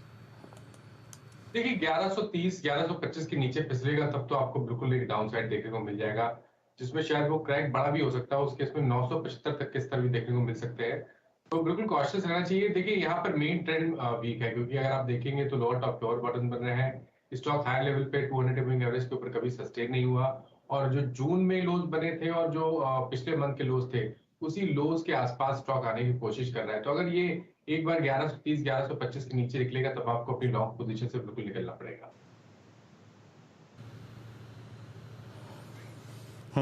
मैं इनफैक्ट डेटा देख रहा था, इसमें काफ़ी ह्यूज शॉर्टिंग हुई है, याद रखिएगा। गोदरेज प्रॉपर्टीज़ में स्टॉक 1162 पे डीलो की ट्रैजेक्टरी में आके ट्रेड कर रहा है। मीन मतलब बैंक निफ्टी 38,000 के जोन को स्ट्राइक करता हुआ, जो कॉन्फिडेंस जोन जो था ना बैंक निफ्टी के लिए उसको स्ट्राइक करता हुआ वाकई प्रेशर है। और इस वक्त एक बार डायरेक्टर साहब डाउ फ्यूचर्स लेके आइएगा। डाउ फ्यूचर्स क्या कर रहे हैं? डाउ फ्यूचर्स इन रेड लगभग 18 अंक नीचे। जब इस कार्यक्रम की हमने शुरुआत की थी तो लगभग 31 अंक ऊपर थे, but it's sinking now, definitely it's sinking. और ये अब अपने बेस को टेस्ट करता हुआ और मोर और लेस अब निफ्टी जा रहा है अपने 200-डे एक्सपोनेंशियल मूविंग एवरेज की ट्रेजेक्ट्री को टेस्ट करने के लिए। तो अभी थोड़ा सा अगर आप देखें तो यहाँ पर प्रेशर बढ़ रहा है। आशीष ने इस कार्यक्रम की शुरुआत की थी अदानी समूह के स्टॉक्स के साथ। Look at Adani ports now. Adani ports अब 783 पर, और 783 पर मैं इसको मार्क इसलिए कर रहा हूँ क्योंकि मेरे स्क्रीन पे अभी अभी अलर्ट आया है कि post 14 July 2022 it's first time that Adani ports अपने 200-डे एक्सपोनेंशियल मूविंग एवरेज को स्ट्राइक कर रहा है। यानी जो हमने 18,100 तक का सफ़र तय किया था वो इसी ग्रुप के स्टॉक्स के साथ, सीमेंट स्टॉक्स के साथ तय किया था, और अब ये डेलो पर। अमित, एक बार अदानी पोर्ट्स को देखिएगा। On the verge of violating 780 that is 200-डे एक्सपोनेंशियल मूविंग एवरेज। जी जी काफी वीक स्ट्रक्चर है। लास्ट वीक भी हमने बात की थी इसके बारे में। वन साइडेड फॉल आ रही है और मोमेंटम कहीं, डाउनवर्ड मोमेंटम कहीं स्टॉप ही नहीं हो रहा है। आज की कैंडल का साइज भी काफी स्ट्रॉन्ग है। तो मुझे लगता है कि जैसे कि अगर ये 200 EMA अगर इसका ब्रेक होता है तो और भी एक्सटेंडेड सेलिंग इसमें आएगी 1 से 2 दिनों में। तो पुल बैक पे इस पे शॉर्ट जाना चाहिए क्योंकि ऑलरेडी 5% डाउन है। अगर कोई पुल बैक मिले, राइज मिले तो वहां पे जरूर शॉर्ट जाइए। स्ट्रक्चर देखिए ऐसा लगता है कि इवेंचुअली 200 EMA इसका ब्रेक कर जाएगा और आने वाले दिनों में हम लगभग 720 से 710 के टारगेट्स अडानी पोर्ट में देख सकते हैं। ठीक है, अदानी ग्रुप के स्टॉक्स प्रेशर माउंट हो रहा है। अदानी पोर्ट्स अब 5% की कमजोरी। अच्छा, इस बीच 4 का चौके का लास्ट एलिमेंट जो था वो मिड कैप फंडा। शरद अवस्थी सर को दिखाइए स्क्रीन पे। शरद जी, क्या है भाई मिड कैप फंडा आइडिया? जाइडस वेलनेस इन वैल्यूएशंस पे काफी डिसेंट लगता है, और कंपनी ने हाइंस का एक्विजिशन 2019 में किया था लगभग 4,500 करोड़ में, जिसके इंटीग्रेशन बेनिफिट्स अभी तक उनको मिलने बाकी है, क्योंकि उसके बाद कोविड वगैरह की प्रॉब्लम हो गई। 4-5 बड़े ब्रांड्स अब कंपनी के एम्बिट में है। Complan, Glucon-D, Nutrilite, sugar free, ये सारे ब्रांड्स उनके पास हैं। एवर यूथ, जहां लगभग टॉप मार्केट शेयर है इनके पास ज्यादातर ब्रांड्स में। इस एक्विजिशन के बाद जो एवरेज कस्टमर एज है वो भी करीब 15+ हो गई है, जो पहले 25+ थी। रॉ मटेरियल प्रेशर की वजह से मार्जिन्स में करीब 400 बेसिस पॉइंट की कमी आई है। हमारा मानना है कि ग्रेजुअली मिल्क को छोड़ के बाकी सारे रॉ मटेरियल प्राइसेस, खास करके पाम ऑयल वगैरह में कमी आई है, जिसका फायदा कंपनी के नतीजों में आने वाले समय में दिखना चाहिए। रिटेल डिस्ट्रीब्यूशन को कंपनी लगभग दुगना करने की बात कर रही है, डायरेक्ट रीच को, जिसका फायदा भी अगले 2-3 सालों में ग्रेजुअली दिखना चाहिए। तो कुल मिला के हमें लगता है जो रिटर्न रेशियोज में कोलैप्स आया वहां पे भी इंप्रूवमेंट ये सब होते हुए मिलना चाहिए। तो FY24 की अर्निंग्स लगभग 70-75 रुपए के आसपास होनी चाहिए, और 25 से 30 का मल्टीपल कंपनी को आसानी से मिलना चाहिए। तो 2,2100 के लक्ष्य के हिसाब से जाइडस वेलनेस एक बहुत बढ़िया बेट है। ब्रांड्स है वैसे इसके पास, आमतौर पर चर्चा में नहीं आता। जाइडस लाइफ तक की चर्चा रह जाती है क्योंकि खबरों में रहता है। जाइडस वेलनेस को रखिए रडार पे, इन लेवल्स पे पसंद आ रहा है। 2,2100 तक के टारगेट्स। इस बीच बाजार लेकर आइए स्क्रीन पे। प्रेशर काफी बढ़ गया है। निफ्टी अब 230 अंकों का दबाव, वो 300 अंक वाला निफ्टी बैंक अब 650 पॉइंट दबाव में, 0.25% की कमजोरी के साथ निफ्टी बैंक इस समय ट्रेड कर रहा है। 37,970 के लेवल्स हैं। ब्रेथ अचानक एकदम से प्रेशर बढ़ गया है बाजार में, वो दिख ही रहा है। निफ्टी बैंक स्लाइड कर गया है, निफ्टी स्लाइड कर गया है। ब्रेथ एक बार स्क्रीन पे दिखाइएगा। 1:1 का रेशियो की बात छेड़ी थी हमने। 1:2, 1:2.5 का रेशियो है। 2 बढ़ रहे हैं तो 5 ऐसे हैं जो कमजोर हो चले। इंटरडे वो दोनों वॉर्म्स को दिखाइए तो उससे क्लियर होता है मूड का बैरोमीटर, वो दिखता है एकदम से किस तरह से प्रेशर अब धीरे धीरे भारतीय बाजारों पे माउंट हो रहा है। वो देखिए लकीरें कैसे डाइवर्जेंट होती चली जा रही हैं, दिखा रहा है कैसे बढ़ने वाले स्टॉक रिड्यूस हो रहे हैं और गिरने वाले स्टॉक बढ़ते ही चले जा रहे हैं। तो दिक्कत भरा माहौल हो रहा है। मिड कैप्स अब 1.5-2% के दबाव के साथ। इंडिया विक्स अब 22 के लेवल्स को रिक्लेम करने की कोशिश करता हुआ आपको नजर आएगा। तो अक्रॉस द बोर्ड प्रेशर है। सतपुर साहब ने हाथ उठाया है। सतपुर साहब, कोई सेल साइड का आइडिया है क्या? हाँ जी आशीष जी, तो सेल साइड है यहाँ पे। देखिए फर्स्ट टाइम यहाँ पे पीडीलाइट में एक ब्रेकडाउन देखा है। इसका जो लेवल था वो था 2675 और अभी चल रहा है 2650। तो यहाँ पे ब्रेकडाउन कंफर्मेशन आ रहा है। जिस तरह से ओपन इंटरेस्ट बढ़ रहा है, मेरे हिसाब से ये 50 डे में तोड़ने के बाद कहाँ जाता है, तो मेरे हिसाब से कम ये जाएगा 2570। ये इसका पहला टारगेट रहेगा 2570 और उसके बाद 2540 तक भी फिसल सकता है। तो पीडीलाइट बेचे, स्टॉप लॉस जो होगा थोड़ा डीप होगा। 2650 के नीचे बेचना है तो स्टॉप लॉस रहेगा 2680 का, 30 पॉइंट्स का स्टॉप लॉस होगा। जो स्टॉक्स दबाव बना रहे हैं, अदानी पोर्ट्स की वीरू ने बात करी थी। अदानी एंटरप्राइजेस 10% के लोअर सर्किट पे आके खड़ा हुआ है। ना स्टॉक्स दिखाइए पहले, जो बोल रहा हूं। अदानी पोर्ट्स तो दिखाया था, अदानी एंटरप्राइजेस अब दिखाइए। ये देखिए वो एकदम से क्या प्रेशर माउंट हो रहा है। हैवी वेट्स में एसबीआई पे एक हमने 510 का मेरे ख्याल से पुट शिल्पा जी ने दिलवा भी रखा है। एसबीआई का प्रेशर माउंट हो रहा है। ये देखिए 2.25% दबाव के साथ एसबीआई। मैं सिर्फ हैवीवेट्स मेंशन कर रहा हूं। बजाज ट्विंस को दोनों खींचे स्क्रीन पे, दोनों अब 2.25-2.5% के दबाव के साथ ट्रेड कर रहे हैं। कोई एचयूएल ब्रिटानिया जो पिछले हफ्ते के आउट परफॉर्मिंग स्टॉक्स थे, एफएमसीजी स्वीट स्पॉट पे था, वो दोनों अब प्रेशर अच्छा खासा दिखाते हुए नजर आएंगे।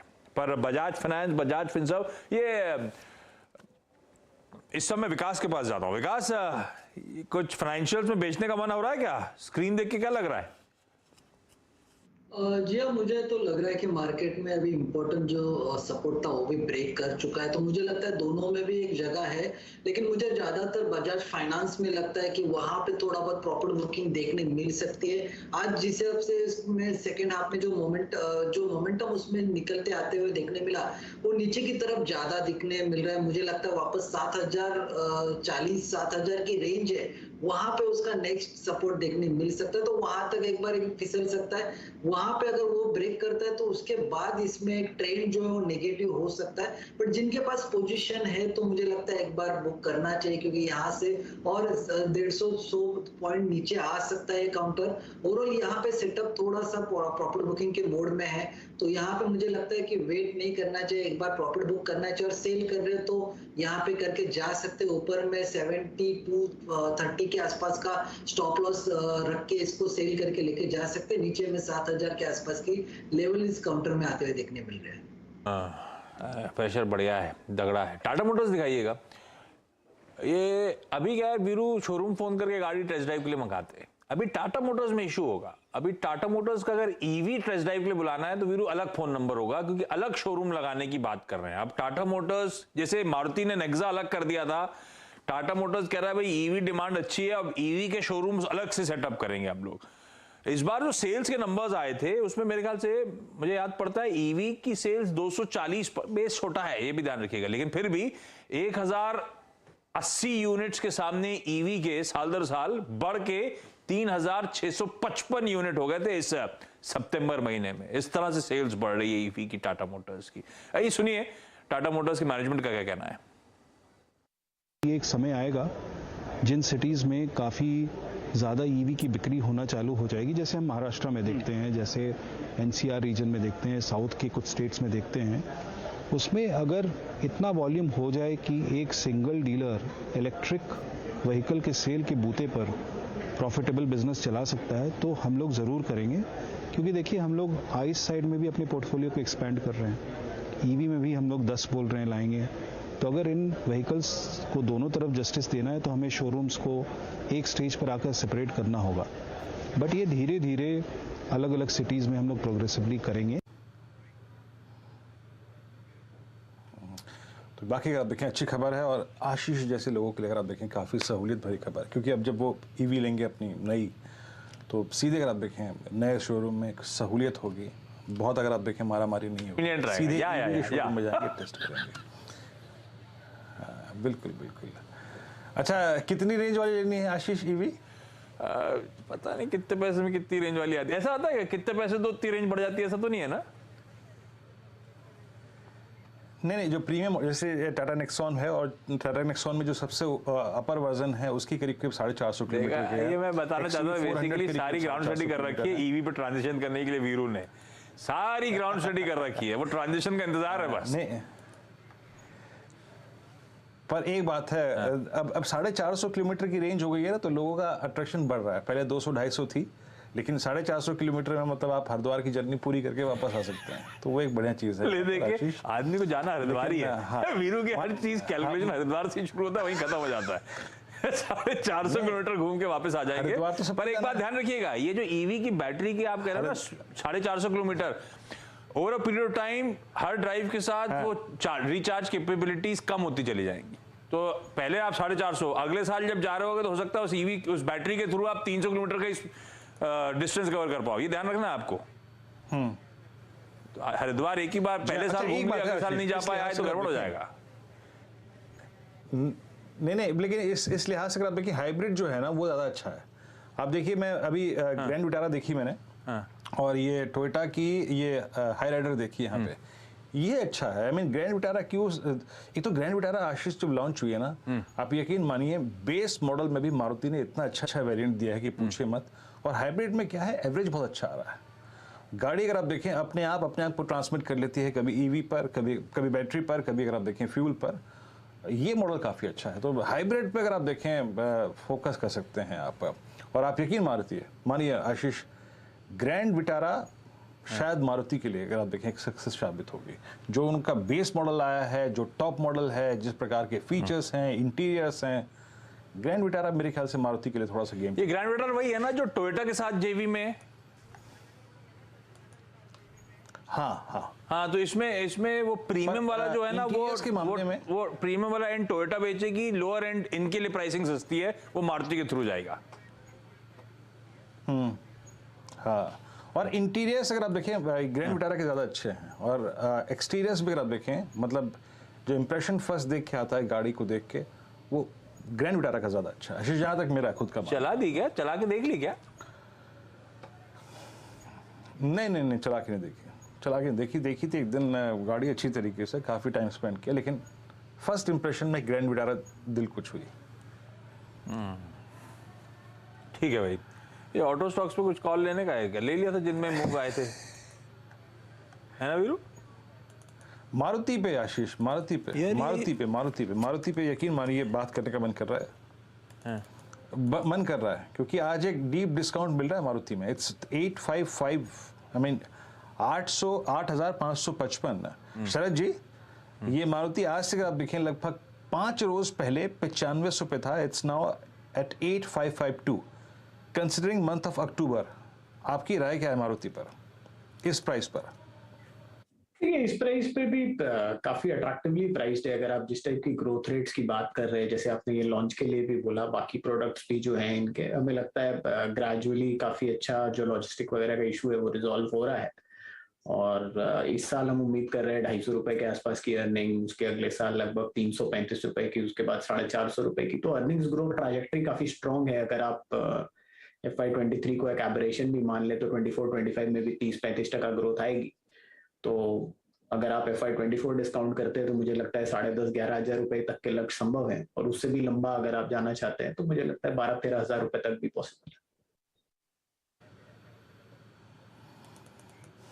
मारुति आपकी स्क्रीन पे अगर आप देखें तो हालांकि टेक्निकली यकीन मानिए इस स्टॉक ने डिसअपॉइंट किया है और आज की कैंडल बहुत ही खराब है, बट जिस प्रकार के पैटर्न इसके लॉन्गर टर्म चार्ट्स पे हैं और ये जो 95-9600 है ना, वाकई एक स्ट्रॉन्ग सप्लाई ट्रैजेक्टरी है, उसको शायद पार करने में थोड़ा सा एफर्ट्स लगेगा। खैर, हम ये अपनी ईवी और ऑटो स्टॉक्स की जो यह बातचीत है इसको यहीं विलंब देते हैं थोड़ा सा। 1-2 स्टॉक्स और मार्क कर लेते हैं जिनमें अच्छा ट्रेंड बन रहा था लेकिन अब वो कोलैप्स हो रहे हैं। And it's alert for you कि आप अपने स्टॉप लॉसेस के साथ या फिर एक एग्जिट मैकेनिज्म के साथ तैयार रहिए। Let's bring Apollo hospitals at day low, साथ ही साथ डॉक्टर लाल पैथलैब जिसने लास्ट सीरीज के अंतिम पड़ाव में काफ़ी स्ट्रॉन्ग मूव दिया था, 3 दिन में कोलैप्स हो गया। जस्ट माना साहब से मैं राय लूंगा डॉक्टर लाल पैथलैब में। फाइनली आपने 200 ब्रीच किया 3 सेशंस में और आज आपने 100 और rising 50 day exponential moving average के जोन को ब्रीच कर दिया। माना साहब की राय क्या होगी डॉक्टर लाल पैथलैब पे? देखिए, इसमें कोई शक नहीं कि यहाँ पर कहीं ना कहीं डिसअपॉइंटमेंट हुआ है क्योंकि 20 डे मूविंग एवरेज ब्रीच हुआ है। और अब अगर आपको याद हो तो करीब 6-7 दिन पहले हमने एक फ्रेश ब्रेकआउट देखा था चार्ट पे, लेकिन ऊपर स्टॉक सस्टेन नहीं हो पाया। तो आपको अपनी लॉन्ग पोजीशन से एग्जिट होना है, लेकिन एग्रेसिव होकर शॉर्ट कॉल लेना यहाँ सही नहीं है, क्योंकि अगर आप लोअर लेवल पे देखेंगे तो 2300-2320 के आसपास सपोर्ट भी दिखता है। तो शॉर्ट कॉल नहीं, लेकिन अगर आप लॉन्ग पोजीशन थी तो बिल्कुल एक बार निकलने की सोचना चाहिए। बाकी एग्जिट का व्यू जरूर रखिएगा इस स्टॉक में। क्रिटिकल लेवल्स ब्रीच हो गए हैं और फार्मा में भी जो स्टॉक्स बाहर से मतलब ऊपर जाने के बाद कोलैप्स हो गए। ग्रेन्यूल्स ने बहुत एक स्ट्रॉन्ग मूव दिया था शुक्रवार को, लेकिन आज एक बहुत स्ट्रॉन्ग ओपनिंग के बाद कोलैप्स हो गया। शिल्पा जी, आपका एक व्यू क्या है ग्रेन्यूल्स पे? मान लीजिए मेरे पास लॉन्ग थी और मैं इस स्टॉक पे अभी भी कमिटेड हूँ, since entire pharma space is doing well, आपका व्यू क्या होगा इस स्टॉक पे 346 पर? ग्रैन्यूल्स एक्चुअली हमने पीएल में भी लास्ट वीक में 320 के जोन्स में इसको बाय लिया हुआ था for a target of 360 then 380। तो आज ऑलमोस्ट इट वेंट टू 359.9, तो टारगेट वाज ऑलमोस्ट अचीव्ड। अभी यहाँ पे support again comes at 320 zones, तो अगर बाय करना है तो थोड़ा वेट करना चाहिए, डिक्लाइंस में बाय कीजिए। Targets are intact till 420 zones, but buy on declines. Granules पे अगर आप देखें ये आपका आउटलुक है। इस बीच विकास सालू जी के पास एक ट्रेड है। विकास, क्या ट्रेड है आपके पास? और देखो, एक्साइड इंडस्ट्री ने एक अभी ब्रेकडाउन दिया है, 155 के नीचे ये ट्रेड कर रहा है, 153 के आसपास ऑलमोस्ट आ चुका है। तो मुझे लगता है यहाँ पे सेल BTST लेके STBT लेके जा सकते हैं। नीचे में 142 44 के आसपास के टारगेट इस काउंटर में आते हुए देखने मिलेंगे। 157 के आसपास का स्टॉप लॉस रिकमेंड करूंगा। तो ये STBT के लिए एक अच्छा काउंटर है। यहाँ पे एक जो ब्रेकडाउन था, उसने कल के जो लो थे उसको इसने एक ब्रेकडाउन कर चुका है। तो मुझे लगता है यहाँ पे एक अच्छा खासा प्रेशर बिल्ड होते हुए देखने मिल सकता है। एक्साइड सेल, लेकिन लेट्स ब्रिंग लिबर्टी। जनाब, क्या स्टॉक है? शुक्रवार को भी हर्षदार में डिस्कशन कर रहे थे इस स्टॉक पे। उस दिन ये क्लोज हुआ था 300 पे और आज 329.45 पे, और ये लिबर्टी के इसके करियर की highest trajectory. I am not so sure, but in levels पे क्लोज हुआ है क्या? एक सेकंड, मैं वीकली चार्ट्स पे देखता हूँ इसको। No, not exactly. और ये कम से कम 2014 में तो नहीं हुआ, और 2005 में इसका जो ऑल टाइम हाई था वो काफ़ी ऊपर था, लेकिन क्लोजिंग बेसिस पे मेरे ख्याल से इस ट्रैजेक्टरी में नहीं हुआ, क्लोज हुआ। It's an all time high for liberty. ये हो क्या रहा है शरद जी लिबर्टी में? कोई स्टोरी मालूम है आपको इस वक्त? अच्छा, मैंने लिबर्टी का बहुत दिनों बाद एक कॉमर्शियल देखा। मेरे ख्याल से आयुष्मान खुराना थे और एक एक्ट्रेस और थी उसमें। बड़ा एग्रेसिव, अगर आप देखिए, इन्होंने कैंपेन स्टार्ट किया है। लिबर्टी पे आपका व्यू शरद जी? देखिए, काफी बड़ा कैपेक्स प्री कोविड कंपनी ने ऑलरेडी किया था, तो वो अर्निंग्स में परकोलेट होना चाहिए फेस्टिव डिमांड में। और जैसे स्कूल्स वगैरह चालू हो गए हैं अक्रॉस बोर्ड, तो इनके जो लोअर एंड के प्रोडक्ट्स हैं वहां पे बिक्री ज्यादा हो सकती है। Valuation wise 48 time last 12 months पे चल रहा है, बट वो इररिलेवेंट है क्योंकि मेरे हिसाब से अगले 2 साल में ग्रोथ काफी रैपिड रहनी चाहिए। जैसे जैसे कैपेसिटी यूटिलाइजेशन रैंप अप होता है, तो स्कोप ऑफ री रेटिंग काफी रह जाता है इस स्टॉक में एटलीस्ट। क्योंकि बाकी सारे स्टॉक्स में अगर आप देखें, जो रिसेंट लिस्टिंग वगैरह भी हुई है, चाहे कैंपस हो चाहे मेट्रो ब्रांड्स हो, वहां पे रनअप काफी स्मार्ट आया है। तो कंपैरेटिवली मुझे लगता है लिबर्टी में स्कोप अभी भी है री रेटिंग का बहुत ज्यादा। जी हाँ, कैंपस को भी लेके आइए एक बार। कैंपस क्या कर रहा है एग्जैक्टली? ये भी वो स्टॉक है जो कि बड़ा अच्छा पैसा बना के देखे गया है। ऑल्दो पिछले 3-4 सेशन से आज ठंडा है, लेकिन शुक्रवार को काफ़ी अच्छा खासा मूव दिया था। और इनफैक्ट जो भी जिसने भी अगर आप देखें IPO में पैसा बना के जो बैठे हैं, वो इसमें स्टिल अगर आप देखें पैसा बना रहे हैं।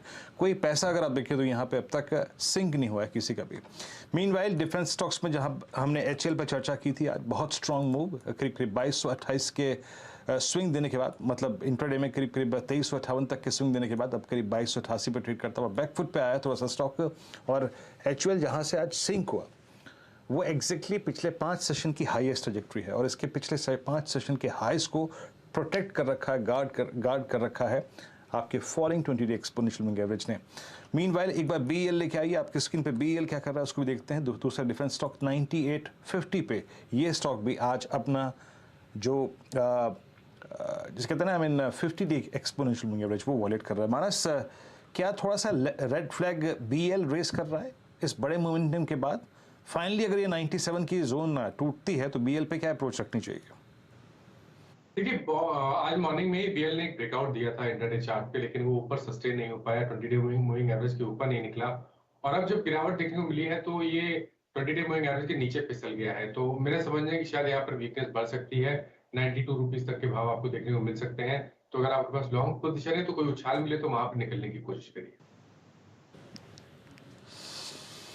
जी हाँ, आज का HL का और BEL का बिहेवियर थोड़ा सा याद रखिएगा, नाजुक है। और ये अमूमन होता है, एक स्पेस, एक सेक्टर जब बहुत अच्छा पैसा बना के दे दे एक बाजार की तेज़ी में, एक लेग में, तो उसके बाद थोड़ा सा प्रॉफिट बुकिंग मोड में हो जाता है। Now Lupin is up about 6% और करीब करीब 722 के साथ मोर क्लोजर टू इट्स 200-डे एक्सपोनेंशियल मूविंग एवरेज 733 पर प्लेस्ड है, और अगर ऐसा होता है तो ये होगा अगस्त 2021 के बाद पहली बार। निफ्टी 16,900 के अगेन ऊपर, बैंक निफ्टी 38,057 के अगेन ऊपर। तो लेवल्स को, क्रिटिकल लेवल्स को रीगेन करके जा रहे हैं। याद रखिएगा, मैं फिर कह रहा हूँ, मैं शॉर्ट नहीं था इस बाजार में, क्योंकि इन प्रिंसिपल जब मैं ट्रेड करता हूँ, या फिर अगर आप देखें जब मतलब ट्रेड समरी बनाता हूँ, तो first day of the series और उस दिन के पुट राइटिंग के स्टैट्स, उस दिन का अगर आप देखें वाइल जो बार्स होती हैं पुट राइटर्स की, उसको मैं रिस्पेक्ट देता हूँ हमेशा। So no thoughting shorts till we violate 16,800 और 900 zones decisively. And same is the case with Nifty bank 38,000 और 37,960 के नीचे नो के ऊपर नो शॉर्टिंग थॉस्ट। जरा बैंक निफ्टी का चार्ट लेके आइएगा एक बार। आज का लो एग्जैक्टली 37,960 है, कोई चेंज नहीं है व्यू में। अब एक काम करते हैं, यहां से शुरू करते हैं मोमेंटम कॉल्स का क्रम। मानस नहीं, डायरेक्टर साहब कह रहे हैं पहले विकास, तो चलिए विकास ही कर लेते हैं पहले। विकास जी, आपकी कॉल क्या होगी? और देखो बीटीएसटी के लिए यहाँ पे एक मिड कैप स्मॉल कैप में से ईआई होटल है, होटल इंडस्ट्री में जिस हिसाब से मोमेंटम देखने मिल रहा है, तो ईआई होटल का यहाँ पे 193 का एक ब्रेकआउट था, उसके ऊपर आज पूरा दिन उसके ऊपर सस्टेन रहा है। मोमेंटम यहाँ पे अभी भी पॉजिटिव साइड में, ऊपर में 205 के आसपास के टारगेट इसमें देखने मिल सकते हैं। नीचे में 190 का स्टॉप लॉस यहाँ पे रिकमेंड करूंगा, और मुझे लगता है 1 से 2 दिन में यहाँ पे एक पॉजिटिव रिजल्ट देखने मिल सकता है। जिस हिसाब से मार्केट चल रहा है उसके एग्जैक्ट अगेंस्ट यहाँ पे ईआई होटल में देखने मिल रहा है। तो ये जो पॉजिटिव साइड में, तो इसको बीटीएसटी करके लेके जा सकते हैं। 205 का टारगेट यहाँ। Okay, EIH it's a cash call buy करने के लिए 196 के जोन में। और मैं एक बात कहूंगा, एज ए इन्वेस्टर ट्रेडर सब तरीके से नजर रखिएगा कि होटल स्पेस गजब का मूव देता है। जरा एक बार इंडियन होटल्स रखिएगा स्क्रीन पर। इंडियन होटल्स किस क्लोजिंग की तरफ बढ़ रहा है? इंडियन होटल्स करीब करीब 337 पे। Still it will be all time high close for Indian hotels. और EIH जिसका अगर आप देखें जिक्र अभी यहाँ पर विकास ने करा। ताज लेके आइए एक बार, ताज जीवीके होटल्स आपके स्क्रीन पे 197.35। ताज जीवीके के लिए भी ये लगभग फरवरी 2020 के बाद का अब तक सबसे हाईएस्ट क्लोज होगा। तो सारे होटल स्टॉक्स आज अच्छा करते हुए। शरद जी यहीं पे लगे हाथ, आपका भी BTST कॉल पूछता हूं या फिर आपका शॉर्ट टर्म कॉल? कोई कन्विक्शन कॉल आपका इस वक्त होटल स्पेस में? आई मीन चार्टिकली देख रहा हूं तो ऐसा लग रहा है कि एक होड़ सी मची हुई है होटल्स को कलेक्ट करने के लिए और पिक करने के लिए। आपका कोई होटल्स में कन्विक्शन कॉल या फिर इस वक्त का कन्विक्शन कॉल आपका? होटल्स में तो मुझे लगता है ये रनअप थोड़ा जल्दी आ गया है, और ये जो फेस्टिव सीजन की डिमांड है वो लगभग उसमें डिस्काउंटेड है, तो वहां से बहुत ज्यादा अपसाइड मुझे अब नजर नहीं आ रही होटल स्टॉक्स में। ताज जीवीके वैसे हमारा हमेशा प्रेफर्ड पिक रहा है स्पेस में, लेकिन अब यहाँ से ज्यादा मुझे अपसाइड दिखाई नहीं देती। मुझे लगता है कॉन्ट्राबेट की तरह आपको OMCs में एक डिसेंट पोजिशनिंग करनी चाहिए, क्योंकि जैसा हम उम्मीद कर रहे हैं कि 6 महीने में तेल के प्राइसेस काफी नॉर्मलाइज होंगे, तो ऑयल मार्केटिंग कंपनीज में मुझे लगता है काफी बढ़िया बेट बनाई जा सकती है over a period of time, क्योंकि तेल में थोड़ी उछाल अभी शॉर्ट टर्म में भी आई है, तो मुझे लगता है वापस वो करेक्टिव जोन में जाता है, तो वहां OMCs के लिए फायदा रहना चाहिए। OMCs आपका व्यू है यहाँ पर, और मैं ये शरद जी की कॉल होगी, लेकिन मैं यहाँ पर 1-2 स्टॉक्स के नाम भूल रहा था तो मैं मार्क कर देता हूँ कि रॉयल ऑर्किड होटल 277 पे, ये भी अपने करियर की हाईएस्ट ट्रजेक्टरी में ट्रेड कर रहा है। यस, और इस दौर का इसका हाईएस्ट क्लस्टर रहा था करीब 309।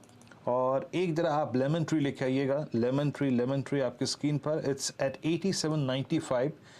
ये भी आज अपने करियर के सबसे हाईएस्ट लेवल पे क्लोज होगा। आपको याद होगा ये करीब समझ लीजिए 2018 के आसपास की लिस्टिंग थी इसकी, और उसके बाद का अब तक का सबसे highest close for lemon tree. गजब का मूव है इन स्टॉक्स में। अमित जी आपका conviction call, momentum call? Viren ji, मेरा एसटीबीटी रहेगा ऑन बर्जर पेंट में एक सेल कॉल है। जब Asian paints was doing well, Berger paints ने तब भी कुछ नहीं किया था और अंडर परफॉर्म किया था। इसमें क्लियर ब्रेकडाउन विजिबल है। बर्जर पेंट करंटली फ्यूचर्स में 609 के लेवल्स पे ट्रेड कर रहा है। 617 का स्टॉप लॉस रहेगा और टारगेट लगभग 595 के रहेंगे। Okay, Berger paints sell today buy tomorrow. Berger paints सुबह अगर आप देखें क्रूड की जो तेज़ी थी वो भी अगर आप देखें एक थोड़ा सा नेगेटिव पहलू था इस स्टॉक के लिए। और याद रखिएगा क्रूड में जब जब ठंडक आई है, क्रूड रेट जब रिट्रेस हुआ है तो बाजार ने पूरा का पूरा उसका एडवांटेज एशियन पेंट्स को दिया है, not exactly to Pidilite, not exactly to Berger paints. और इनफैक्ट बर्जर पेंट्स में ये जो क्लोज है ये इस वक्त 27 जुलाई के बाद का सबसे लोवेस्ट ट्रैजेक्टरी का क्लोज है और चार्टी के लिए इस वक्त अच्छी स्थिति में नहीं है। मानस, आप क्या कैरी करेंगे? देखिए, इप्का लैब को लेके जाएंगे क्योंकि इप्का लैब ने अपने 50 डे और 100 डे मूविंग एवरेज को ब्रीच किया है। प्राइस ब्रेकआउट देखने को मिला है और मैं समझ रहा हूँ कि 970 की तरफ स्टॉक जाने की कोशिश कर रहा है। तो इप्का लैब में खरीदारी करेंगे 924 के स्टॉप लॉस से 970 रुपए के टारगेट के लिए। Okay, Ipca lab technically sound और इप्का लैब के चार्ट को देखकर आई थिंक आप मानस के जा रहे हैं वहाँ पे जा रहे हैं। एक सेकंड, राजेश जी अगर आप देखें बचे हुए हैं अभी, डॉक्टर साहब कह रहे हैं और शिल्पा जी बचे हुए हैं, जा रहे हैं वहाँ पे भी। इप्का लैब याद रखिएगा एक मल्टी ईयर बेस है, 30 जुलाई 2020 से लेकर अब तक का एक मल्टी ईयर बेस है और स्पेशली इसके चार्ट को जाके रीड कीजिएगा 20 अगस्त 2020 से एक स्लाइटली स्लोपिंग डाउनवर्ड ट्रेजेक्ट्री उससे बड़ी खूबसूरती से बाहर निकलकर ये स्टॉक आने की कोशिश करता हुआ। शिल्पा जी बताइए, आप क्या कैरी करेंगी कल के लिए? अगर आज थोड़ा हम लोग देखेंगे आईजीएल और एमजीएल में दो थोड़े डाउनसाइड में है, सेलिंग है, लेकिन एमजीएल ने 800 और 795 जोन्स के बीच में एकदम पकड़ के रखा हुआ है। ऑप्शन में भी आप देखोगे तो वहां पे बहुत स्ट्रॉन्ग सपोर्ट है। तो मेरे हिसाब से एमजीएल में एक बाय कॉल यहाँ पे बनता है। नॉट ओनली बीटीएसटी, अगर किसी को इस सीरीज में भी प्ले करना है तो एक हीरो जीरो ट्रेड 880 का कॉल आप 10 रुपए के अराउंड पकड़ के बैठ भी सकते हो। यहाँ से मेरे हिसाब से टारगेट्स जो आने चाहिए पोजिशनल कुड भी 860, बट बीटीएसटी में आई थिंक 830 तक के लेवल्स आपको देखने को मिल जाएंगे with stop loss of 790। Okay, Mahanagar gas it's a buy trade. और देखिए जिस प्रकार का न्यूज़ फ्लो था, जिस प्रकार का अगर आप देखें तो यहाँ पर माहौल है। महानगर गैस को आप आज सुबह सुबह काफ़ी पिटाई हुई थी इस स्टॉक में और आप एक काउंटर कॉल ले रही हैं यहाँ पर शिल्पा जी। मीनवाइल जो ट्रेड विकास ने दिया था, आई मीन EIH 197 हो गया देखते देखते, अच्छा मूव देता हुआ। राजेश जी, आपके कैरी करेंगे? वीरेन जी देखिए, नजर तो है फार्मा, अगर कुछ कैरी करना है तो फार्मा ही कैरी करेंगे। लुपिन का ऑलरेडी जिक्र हो चुका है, टारगेट भी हमारा डिस्कस हो चुका है, तो दूसरा क्या? तो देखिए अगर फार्मा में लुपिन के बाद कोई अच्छा दिखता है वो है ग्लेनमार्क फार्मा। ग्लेनमार्क फार्मा क्यों? देखिए इट्स डायमेट्रिक फॉर्मेशन, अगर आप शॉर्ट टर्म टाइम फ्रेम पे देखें तो यहाँ पे चैनल फॉर्मेशन का ब्रेकआउट मिलता है। At the same time 100 EMA के ऊपर आज इसका क्लोजिंग, वो भी कॉन्फिडेंस के साथ, प्राइस एंड वॉल्यूम के साथ and with a marginal gain in open interest. लेकिन जो थीम चल रही है वो फार्मा है, तो ग्लेनमार्क को ही लेके जाएंगे क्योंकि 400 के ऊपर का क्लोज दे रहा है। So it's buying Glenmark pharma. Stop loss will be at 390 and expected target will be 418 to 425 for tomorrow.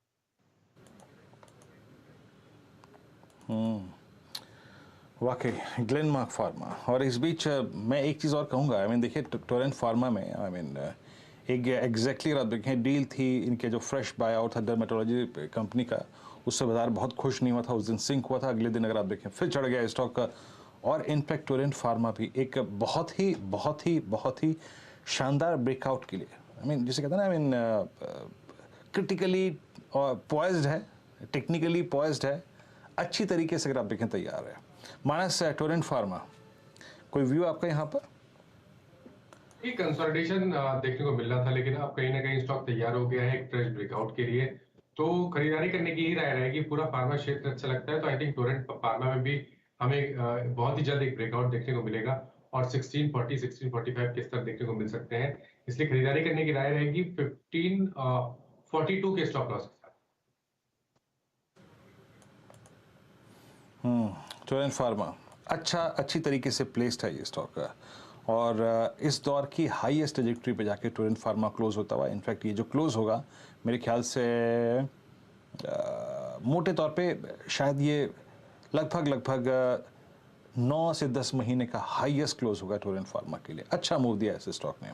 अच्छा, कैश के हमने 2-3 स्टॉक्स मार्क किए थे जिसमें लिबर्टी था। लिबर्टी एक बार फिर लेके आइएगा आपकी स्क्रीन पर। एक चीज़ याद रखिएगा, इट्स आई मीन थोड़ा जो इसकी ना लिक्विडिटी इसमें कम होती है तो इम्पैक्ट कॉस्ट बहुत हाई होती है, लेकिन मेरा काम यहाँ पे स्टॉक्स स्क्रीन पर रखना है। तो बताता हूँ कि 334 पे ये अपने करियर के हाईएस्ट लेवल पे जाके ट्रेड कर रहा है। और एक और स्टॉक जो कि इनफैक्ट कैश में अपने करियर के हाईएस्ट लेवल पे क्लोज हो रहा है, मेरे ख्याल से not exactly highest but Redington आज 141 पे डे हाई की ट्रेजेक्टरी में आके ट्रेड कर रहा है। और मेरे को पर्सनली जो स्टॉक बहुत इंप्रेस कर रहा है वो है ल्यूपिन। और ल्यूपिन, शिल्पा जी कोई यहाँ पर 724 एक फीलिंग आ रही है कि जनाब ये स्टॉक जो है वो अपना 200 डेमा को ग्रैब करने के लिए बहुत तेजी से आगे बढ़ रहा है। स्क्रीन पर आप देखें 6 रुपये बढ़ चुका है अब तक। कोई कॉल कैरी करना चाहेंगी यहाँ पे? यस, ल्यूपिन क्योंकि फार्मा में बहुत ज्यादा स्ट्रेंथ है और ल्यूपिन सुबह से ही एकदम एक ट्रेंड पकड़ के बैठा हुआ है विद 720 के ऊपर उसने एक दिया भी है अभी ब्रेकआउट। तो अगर किसी को ऑप्शंस में इसको कैरी करना है तो मेरे हिसाब से 760 का कॉल कोई ले सकता है। एक से ये ट्रेड कर रहा है अराउंड 14 रुपीज। तो आपका स्टॉप लॉस रहेगा 10 और टारगेट्स यहाँ पे 22 देन 28। ल्यूपिन, इसमें एक ऑप्शन भी आपको मैंने दिला दिया। अच्छा कर रहा है ये स्टॉक और मूव काफ़ी अच्छा खासा है। अच्छा, बस अब हम क्लोजिंग की तरफ बढ़ रहे हैं, ज़्यादा स्टॉक्स पे बात नहीं करेंगे।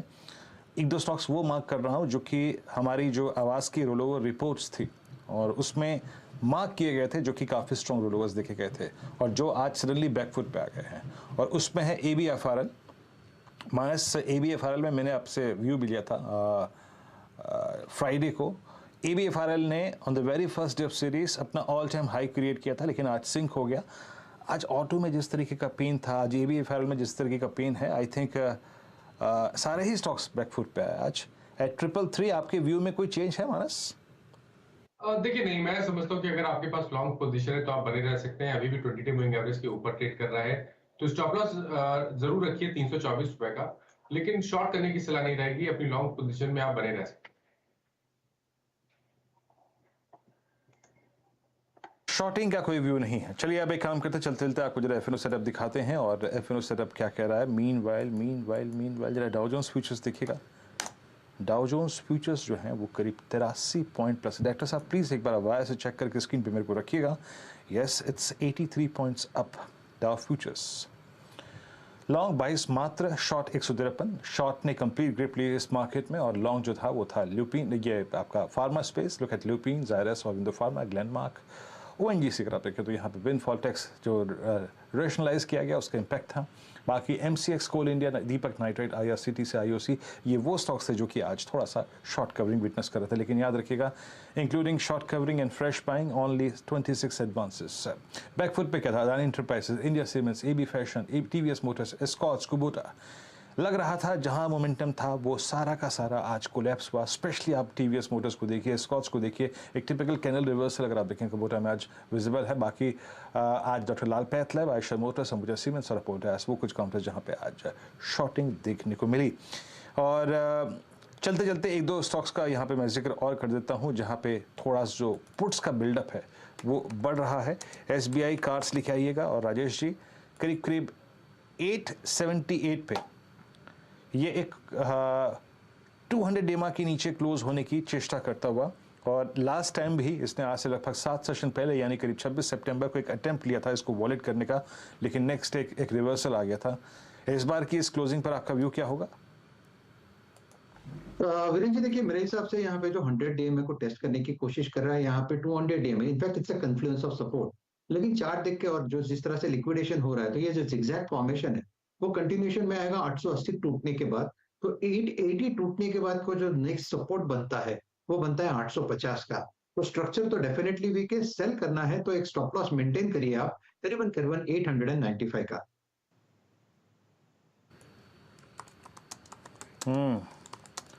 डॉक्टर साहब आशीष कहाँ है, जरा एक बार पता लगाइएगा। और इस बीच मैं यहाँ पर आपके सामने एक स्टॉक का जिक्र और कर देता हूँ। फाइजर क्या कर रहा है जनाब, करीब करीब 4342 पे ये स्टॉक भी, अगर आपके देखिए ये it's not a trading stock, लेकिन 4324 पे ये स्टॉक अपने इस दौर के हाईएस्ट क्लस्टर पे क्रॉस होने की ट्रेड करने की तैयारी करता हुआ, जाने की तैयारी करता हुआ। आपकी राय क्या है इस स्टॉक पे अमित? क्या आपको फाइजर में भी एक बेस बिल्डिंग एक्सरसाइज नज़र आ रही है? मैं यहाँ पे इसका जिक्र इसलिए कर रहा हूँ क्योंकि ये 9 अप्रैल 2020 के बाद के जो बेस हैं अब तक उसको होल्ड करता हुआ आज। जी डेफिनेटली विनय जी, स्पेशली अगर वीकली चार्ट्स में देखें तो स्ट्रक्चर और क्लियर हो जाएगा। 200 डे वीकली मूविंग एवरेज के पास इसने एक राउंडिंग बॉटम का बेस बनाया है, और अगर ये स्टॉक लगभग 4340 के ऊपर निकलता है तो मुझे लगता है कि इसमें अपमूव देखी जा सकती है। करंट पोजीशन में भी एक लॉन्ग की पोजीशन बनाई जा सकती है। स्टॉप लॉस लगभग रखूंगा 4240 का, और मुझे लगता है कि इसमें 4500 तक के पोजिशनली टारगेट्स पॉसिबल है। मैं जो स्टॉक्स आप बात कर रहे थे नोट डाउन कर रहा था बस। ऑडियो खोलिए भाई वीरू का। सौंधी सी जो है वो वेज बिरयानी की खुशबू आ रही थी, इसीलिए मैं एकदम जहन में आया कि आशीष कहाँ चले। ये आप ही ने कहा था वेज बिरयानी नहीं होती, तो फिर नहीं वेज बिरयानी होती है, ऐसी बात नहीं है। देखिए दिल किसी का नहीं तोड़ना चाहिए, थोड़ा झूठ भी कभी कभी अच्छा है। चलिए आज का सेशन कंप्लीट होने को खड़ा है, तो नॉनवेज बिरयानी के लिए। चलिए मंडे का दिन टफ रहा है थोड़ा सा इक्विटीज के लिए, क्यूज भी खराब थे, ध्यान रखें। और हमने फ्राइडे को बहुत अच्छा अब ट्रेंड ग्लोब से हट के डिलीवर करा था, तो वो 950,000 पॉइंट वाला निफ्टी बैंक, ऐसे ही निफ्टी में 0.25% का उछाल, तो कुछ हद तक वो रिवर्सल्स हैं क्लियरली एविडेंट स्क्रीन पे। 200 पॉइंट से ज्यादा का दबाव निफ्टी इस समय दिखाता हुआ 1.25% के आसपास का दबाव है, और बैंक निफ्टी में 1.5% से ज्यादा की कमजोरी। एक बार यूएस के फ्यूचर्स दिखा देता हूं, फिर जब बड़ी स्क्रीन पे जाऊंगा तो सेक्टोरल ब्रेकअप डायरेक्टर साहब दिखाते चलिएगा। यूएस के फ्यूचर्स, जैसे वीरू ने अभी पॉइंट देखा, मैं सब सुन रहा था वीरू, तो आपने डायरेक्टर साहब स्क्रीन पे लेके आइएगा। डाउ फ्यूचर्स 65 अंक मजबूत, अभी इस समय 65 फ्रेश आंकड़ा, 80 पॉइंट बिल्कुल ठीक, और बाकी थोड़ा सा S&P फ्लैट, नैस्डैक हल्की कमजोरी, 0.5% से कम का दबाव है। तो मिले जुले इस समय यूएस के फ्यूचर्स हैं, देखते हैं आज एक्चुअल सेशन कैसा पैन आउट होता है, और खास तौर पर क्रेडिट स्विस, वो डॉयचे बैंक रिलेटेड अपडेट्स क्या आते हैं यूरोप से। लेकिन चलिए फ्राइडे का मंडे का सेशन जो है वो आपकी स्क्रीन पर 16,880 के आसपास के लेवल, 1.25% का दबाव, 200 अंकों से ज्यादा की कमजोरी, 211 अंक का प्रेशर। निफ्टी बैंक ये अब पहले तो लग रहा था ठीक है, 1/3 फ्राइडे के अपमूव्स गवाए हमने, पर वो 1000 पॉइंट के सामने अब हम 650, 2/3 अपने गेन्स गिव अवे करते हुए आज के सेशन में। आईटी कमजोर, 1% के आसपास का दबाव, खैर वो नैस्डैक रिलेटेड कंसर्न, जबकि आईटी को लेकर खबरों का तल्क अजम्पशंस चल रहे थे रिजल्ट रिलेटेड, उन सब के बीच में लेकिन आईटी फाइनली वीक ही क्लोज होता हुआ। ऑटोज अपने सितंबर ऑटो बिक्री के आंकड़ों पर रिएक्शन देखिए, 2% का कट, मेटल्स 3% के आसपास की कमजोरी, ये है वो ग्लोबल रिसेशन का फेयर। फार्मास्यूटिकल्स आज इकलौती गजब का स्टैंड आउट करने वाली पॉकेट, 1.25% का उछाल था। दूसरी जो इंटेंडम मूव कर दी लास्ट वीक एफएमसीजी, आज गेंस ठंडे, आईटीसी हो, एचयूएल हो, ब्रिटानिया हो, सब प्रेशर के साथ कामकाज, 2.25% एफएमसीजी दबाव में। और रियल एस्टेट इवेंचुअली ठंडा पड़ गया। शुरुआत में वो शिंदे साहब के, सीएम साहब के बयान स्टैंप ड्यूटी को लेकर शुरू में रिलीफ था, पर इवेंचुअली वो प्रॉफिट टेकिंग सीरियस, 1.25% के आसपास का दबाव, यानी कि cross sectoral pockets weakness. Mid cap 1.25%, small caps 0.5%। Mid caps में अचानक सेकंड हाफ में, और सेकंड हाफ भी नहीं कहूंगा, 2 बजे ऑनवर्ड्स अचानक वो बहुत तगड़ा प्रेशर माउंट हुआ। ब्रेथ फाइनली 1:2 डिक्लाइंस के फेवर में, एक बड़ा तो 2 स्टॉक कमजोर थे, 2/3 बाजार लाल निशान में कामकाज करता हुआ नजर आया। शुरुआत हुई थी 2-3:1 एडवांसेस के फेवर में, वो धीरे धीरे सब माहौल पलटता चला गया।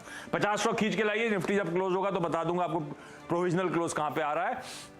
ये है स्क्रीन, 9 स्टॉक्स होंगे हरे में, 41 in the red.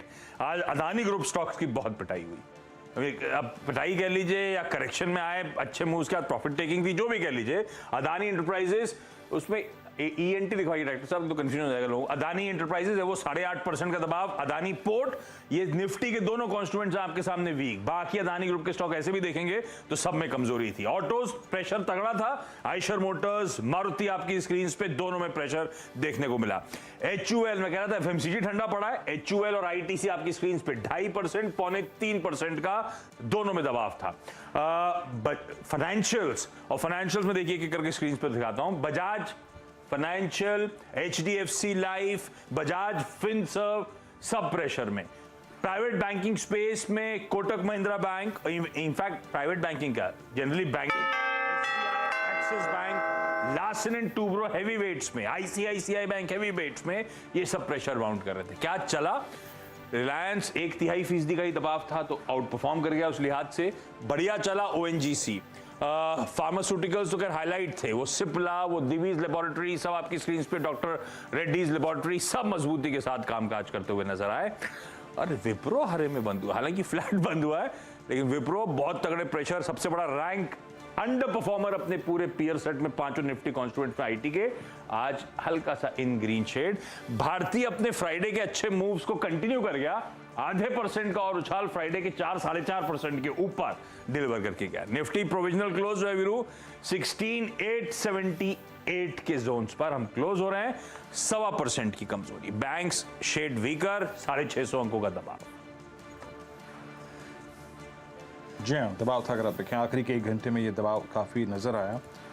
US futures हालांकि अगर आप देखें तो एक अच्छा तेज़ी लेकर ट्रेड करते हैं, लेकिन आज सीधा सौदा की टीम, आज सुबह अंतर्राष्ट्रीय संकेत कमज़ोर थे और हम थोड़ा सिंक कर रहे थे US फ्यूचर्स को देखते हुए, और इनफैक्ट US के अगर आप देखें प्राइस परफॉर्मेंस को देखते हुए फ्राइडे की आशीष ने क्या पिक किया और किसने, अगर आप देखें इनफैक्ट नीरज की टीम पर आएगी।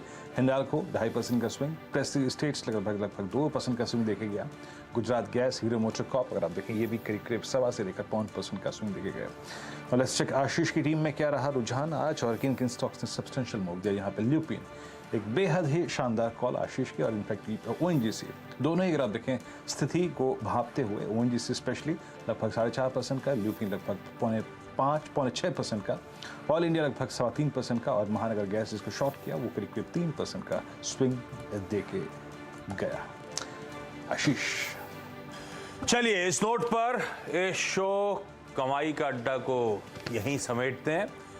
अब कल सुबह 7 बजे आपसे मुलाकात होगी, मेरे और वीरू की 8 बजे, लेकिन ब्रेक के उस पार कमोडिटीज पे एक डिटेल्ड कवरेज कंटिन्यू करें।